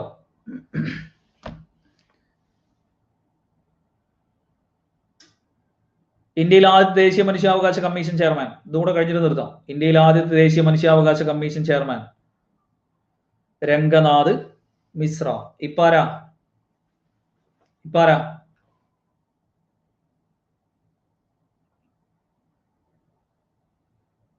ഇപ്പൊ ആരും ഇല്ല കേട്ടോ. HL ദത്തു ഒക്കെ പോയി. എന്നാലും നമ്മുടെ മൈൻഡിൽ ആരുണ്ട്? HL ദത്തു ഉണ്ട്. HL ദത്തു 7ാമത്തെ ആയിരുന്നു കേട്ടോ. HL ദത്തു 7ാമത്തെ ആയിരുന്നു എന്നുള്ളത് എന്ത് ചെയ്യാം, അവിടെ നമുക്ക് ഇങ്ങനെ ഓർത്തിരിക്കാം. അപ്പൊ ബാക്കി എന്ത് ചെയ്യാം, ബാക്കി നമുക്ക് രാത്രി കേട്ടോ 9 മണിക്ക് ഉണ്ടാവും. 9 മണിക്ക് അടുത്ത ഒരു കണക്റ്റഡ് ഫാക്സ് കൂടെ ഉണ്ടാവും കേട്ടോ. രാത്രി 9 മണിക്ക് ഒരു കണക്റ്റഡ് ഫാക്സ് കൂടെ ഉണ്ടാവും. നാളെയും കൂടെ അല്ലേ ഉള്ളൂ, നാളെയും കൂടെ അല്ലേ ഉള്ളൂ. ഫുള്ള് കഴിയാന്ന് വെച്ച് കഴിഞ്ഞാൽ നമുക്ക് മാക്സിമം നോക്കാം കേട്ടോ, മാക്സിമം നോക്കാം. നമ്മളൊന്ന് സ്പീഡപ്പ് ആക്കുക. പിന്നെ എന്ന് വെച്ചാൽ ചെറിയ കാര്യങ്ങളൊന്നും എന്ത് ചെയ്യാതിരിക്കുക, ഓവറായിട്ട് നമ്മൾ ഡൗട്ട് ചോദിച്ച് ഇല്ലാതാക്കാതിരിക്കുക. കാരണം നമ്മൾ വെറുതെ അങ്ങനെ പോയിട്ട് കാര്യമില്ല. ചില കാര്യങ്ങളിലേ ബേസിക് ആയിട്ടുള്ള കാര്യങ്ങളൊക്കെ നമ്മൾ എന്ത് ചെയ്യുക, ഒന്ന് സ്പീഡപ്പ് ആക്കുക. നിങ്ങൾ, എനിക്ക് തോന്നുന്നു ചില ആളുകൾ, തുടക്കക്കാരായിട്ടുള്ള ആളുകൾ ബേസിക് ഫാക്ടുകൾ പോലും എന്ത് ചെയ്തിട്ടില്ല, ഇതുവരെ പരീക്ഷയ്ക്ക് വേണ്ടിയിട്ട് നോക്കിയിട്ടില്ല എന്നുള്ളതാണ്. അതായത് നമ്മൾ Dutch East India company, English East India company, French East India company എന്നൊക്കെ പറയുമ്പോൾ തന്നെ അത് മൊത്തം ഇങ്ങനെ ആദ്യം മുതൽ ഇങ്ങനെ എഴുതിയെടുക്കേണ്ട അവസ്ഥയുള്ള ആളുകളുണ്ട്. അവരുടെ അടുത്ത് എനിക്ക് ഒന്നേ പറയാനുള്ളൂ, ബേസിക് ഫാക്റ്റുകൾ എത്രയും പെട്ടെന്ന് എന്ത് ചെയ്യുക, എത്രയും പെട്ടെന്ന് ക്ലിയർ ചെയ്തെടുക്കുക. കാരണം ഒരു പരീക്ഷയ്ക്ക് നമ്മൾ ഏത് PSC പരീക്ഷയാണെങ്കിലും, +2 പ്രിലിംസ് ആണെങ്കിലും ഡിഗ്രി പ്രിലിംസ് ആണെങ്കിലും, നിങ്ങൾ നിർബന്ധമായിട്ടും പഠിക്കേണ്ട കാര്യങ്ങളാണ് ഈ ചെറിയ ചെറിയ ക്യാപ്സൂളുകൾ എന്ന് പറയുന്നത്. ഇപ്പൊ ഇംഗ്ലീഷ് ഈസ്റ്റ് ഇന്ത്യ കമ്പനികൾ എന്ന് പറഞ്ഞിട്ട് ഒരു 4 വർഷം ആകെ പഠിക്കാനുള്ളൂ, അതൊരു ക്യാപ്സൂളാ. അങ്ങനെ കുറെ ചെറിയ ചെറിയ കാര്യങ്ങൾ നമ്മൾ ആദ്യം ക്ലിയർ ചെയ്തെങ്കിൽ മാത്രമേ നമുക്ക് എന്ത് ചെയ്യാൻ പറ്റുള്ളൂ, നമ്മൾ കയറി പോവുള്ളൂ. അല്ലെങ്കിൽ എന്താന്ന് വെച്ച് കഴിഞ്ഞാൽ നമ്മൾ ഏത് കാണുമ്പോഴും നമുക്ക് കൺഫ്യൂഷനാണ്. ഇവിടെ തന്നെ നമുക്ക് 2 എണ്ണം അടുപ്പിച്ച് രാജാറാം മോഹൻ റോയ് തന്നപ്പോ അയ്യോ മോളിത്തെ ക്വസ്റ്റ്യനും ഇതും തമ്മിൽ യാതൊരു വ്യത്യാസവും ഇല്ലല്ലോ എന്ന് പോലും നമുക്ക് മനസ്സിലാക്കാൻ പറ്റിയില്ല. ഇവിടെ ആധുനിക ഭാരതം എന്ന് പറയുമ്പോൾ അവിടെ പഴയ ഭാരതമാണ്, ഇവിടെ ഇന്ത്യൻ നവോത്ഥാനം എന്ന് പറയുമ്പോൾ അവിടെ പുതിയ ഇന്ത്യയാണ്. ഇതിലിപ്പോ പഴയതും പുതിയതും നോക്കാൻ ഇപ്പൊ ഇവിടെ മറ്റേ ദയാനന്ദ സരസ്വതി അങ്ങനെ ആരെങ്കിലും ഉണ്ടെങ്കിൽ പിന്നെയും കൊടുക്കായിരുന്നു. ഇത് ഓപ്ഷൻ പോലും മാറ്റിയിട്ടില്ല, എന്നിട്ടും നമ്മുടെ സംശയം തീരുന്നില്ല. ഒന്ന് ആലോചിച്ച് നോക്ക്, ഈ ചോദ്യം കണ്ടിട്ട് ഓപ്ഷൻ പോലും മാറ്റിയിട്ടില്ല. അപ്പൊ അല്ലെങ്കിൽ കൊടുക്കുകയാണ് ആദിശങ്കരൻ അങ്ങനെയൊക്കെ കൊടുക്കായിരുന്നെങ്കിൽ, ഇപ്പൊ ഇവിടെ ആധുനിക ഭാരതം എന്ന് കൊടുത്തിട്ട് ഇവിടെ ആദിശങ്കരൻ, ദയാനന്ദ സരസ്വതി, ശ്രീരാമകൃഷ്ണ പരമഹംസർ എന്ന് കുറച്ച് പഴയ ആൾക്കാരെ കൊടുക്കാന്ന് വിചാരിക്കുക, ഇപ്പുറത്ത് കുറച്ച് പുതിയ ആൾക്കാർ. അങ്ങനെയാണെങ്കിൽ പിന്നെ നമുക്ക് സംശയം തോന്നണം. ഇത് ഓപ്ഷൻ പോലും മാറ്റാതെ ആധുനിക ഭാരതത്തിന്റെ നവോത്ഥാന നായകൻ, ഇന്ത്യൻ നവോത്ഥാനത്തിന്റെ നായകൻ എന്നുള്ളത് കൊടുത്തിട്ട് നമുക്ക് മനസ്സിലായിട്ടില്ലെങ്കിൽ നമ്മളൊന്ന് ആലോചിച്ച് നോക്ക്. ക്വസ്റ്റ്യന്റെ ദാരിദ്ര്യം അല്ലാതെ എന്താ, പണിയെടുക്കാൻ വയ്യ. അവിടെ ശരിക്കും പറഞ്ഞു കഴിഞ്ഞാൽ ആ ക്വസ്റ്റ്യനിൽ എന്താ ഉള്ളത്, രണ്ടും ഒരേ ചോദ്യം തന്നെയാണ്, രണ്ടും ഒരേ ഉത്തരങ്ങൾ തന്നെയാണ്. എന്നാ പിന്നെ അറ്റ്ലീസ്റ്റ് നമ്മുടെ കണ്ണിൽ പൊടിയിടാൻ വേണ്ടിയിട്ട് എന്തെങ്കിലും ചെയ്യായിരുന്നു, ഓപ്ഷനെങ്കിലും മാറ്റി കൊടുക്കായിരുന്നു. അതും ചെയ്തിട്ടില്ല.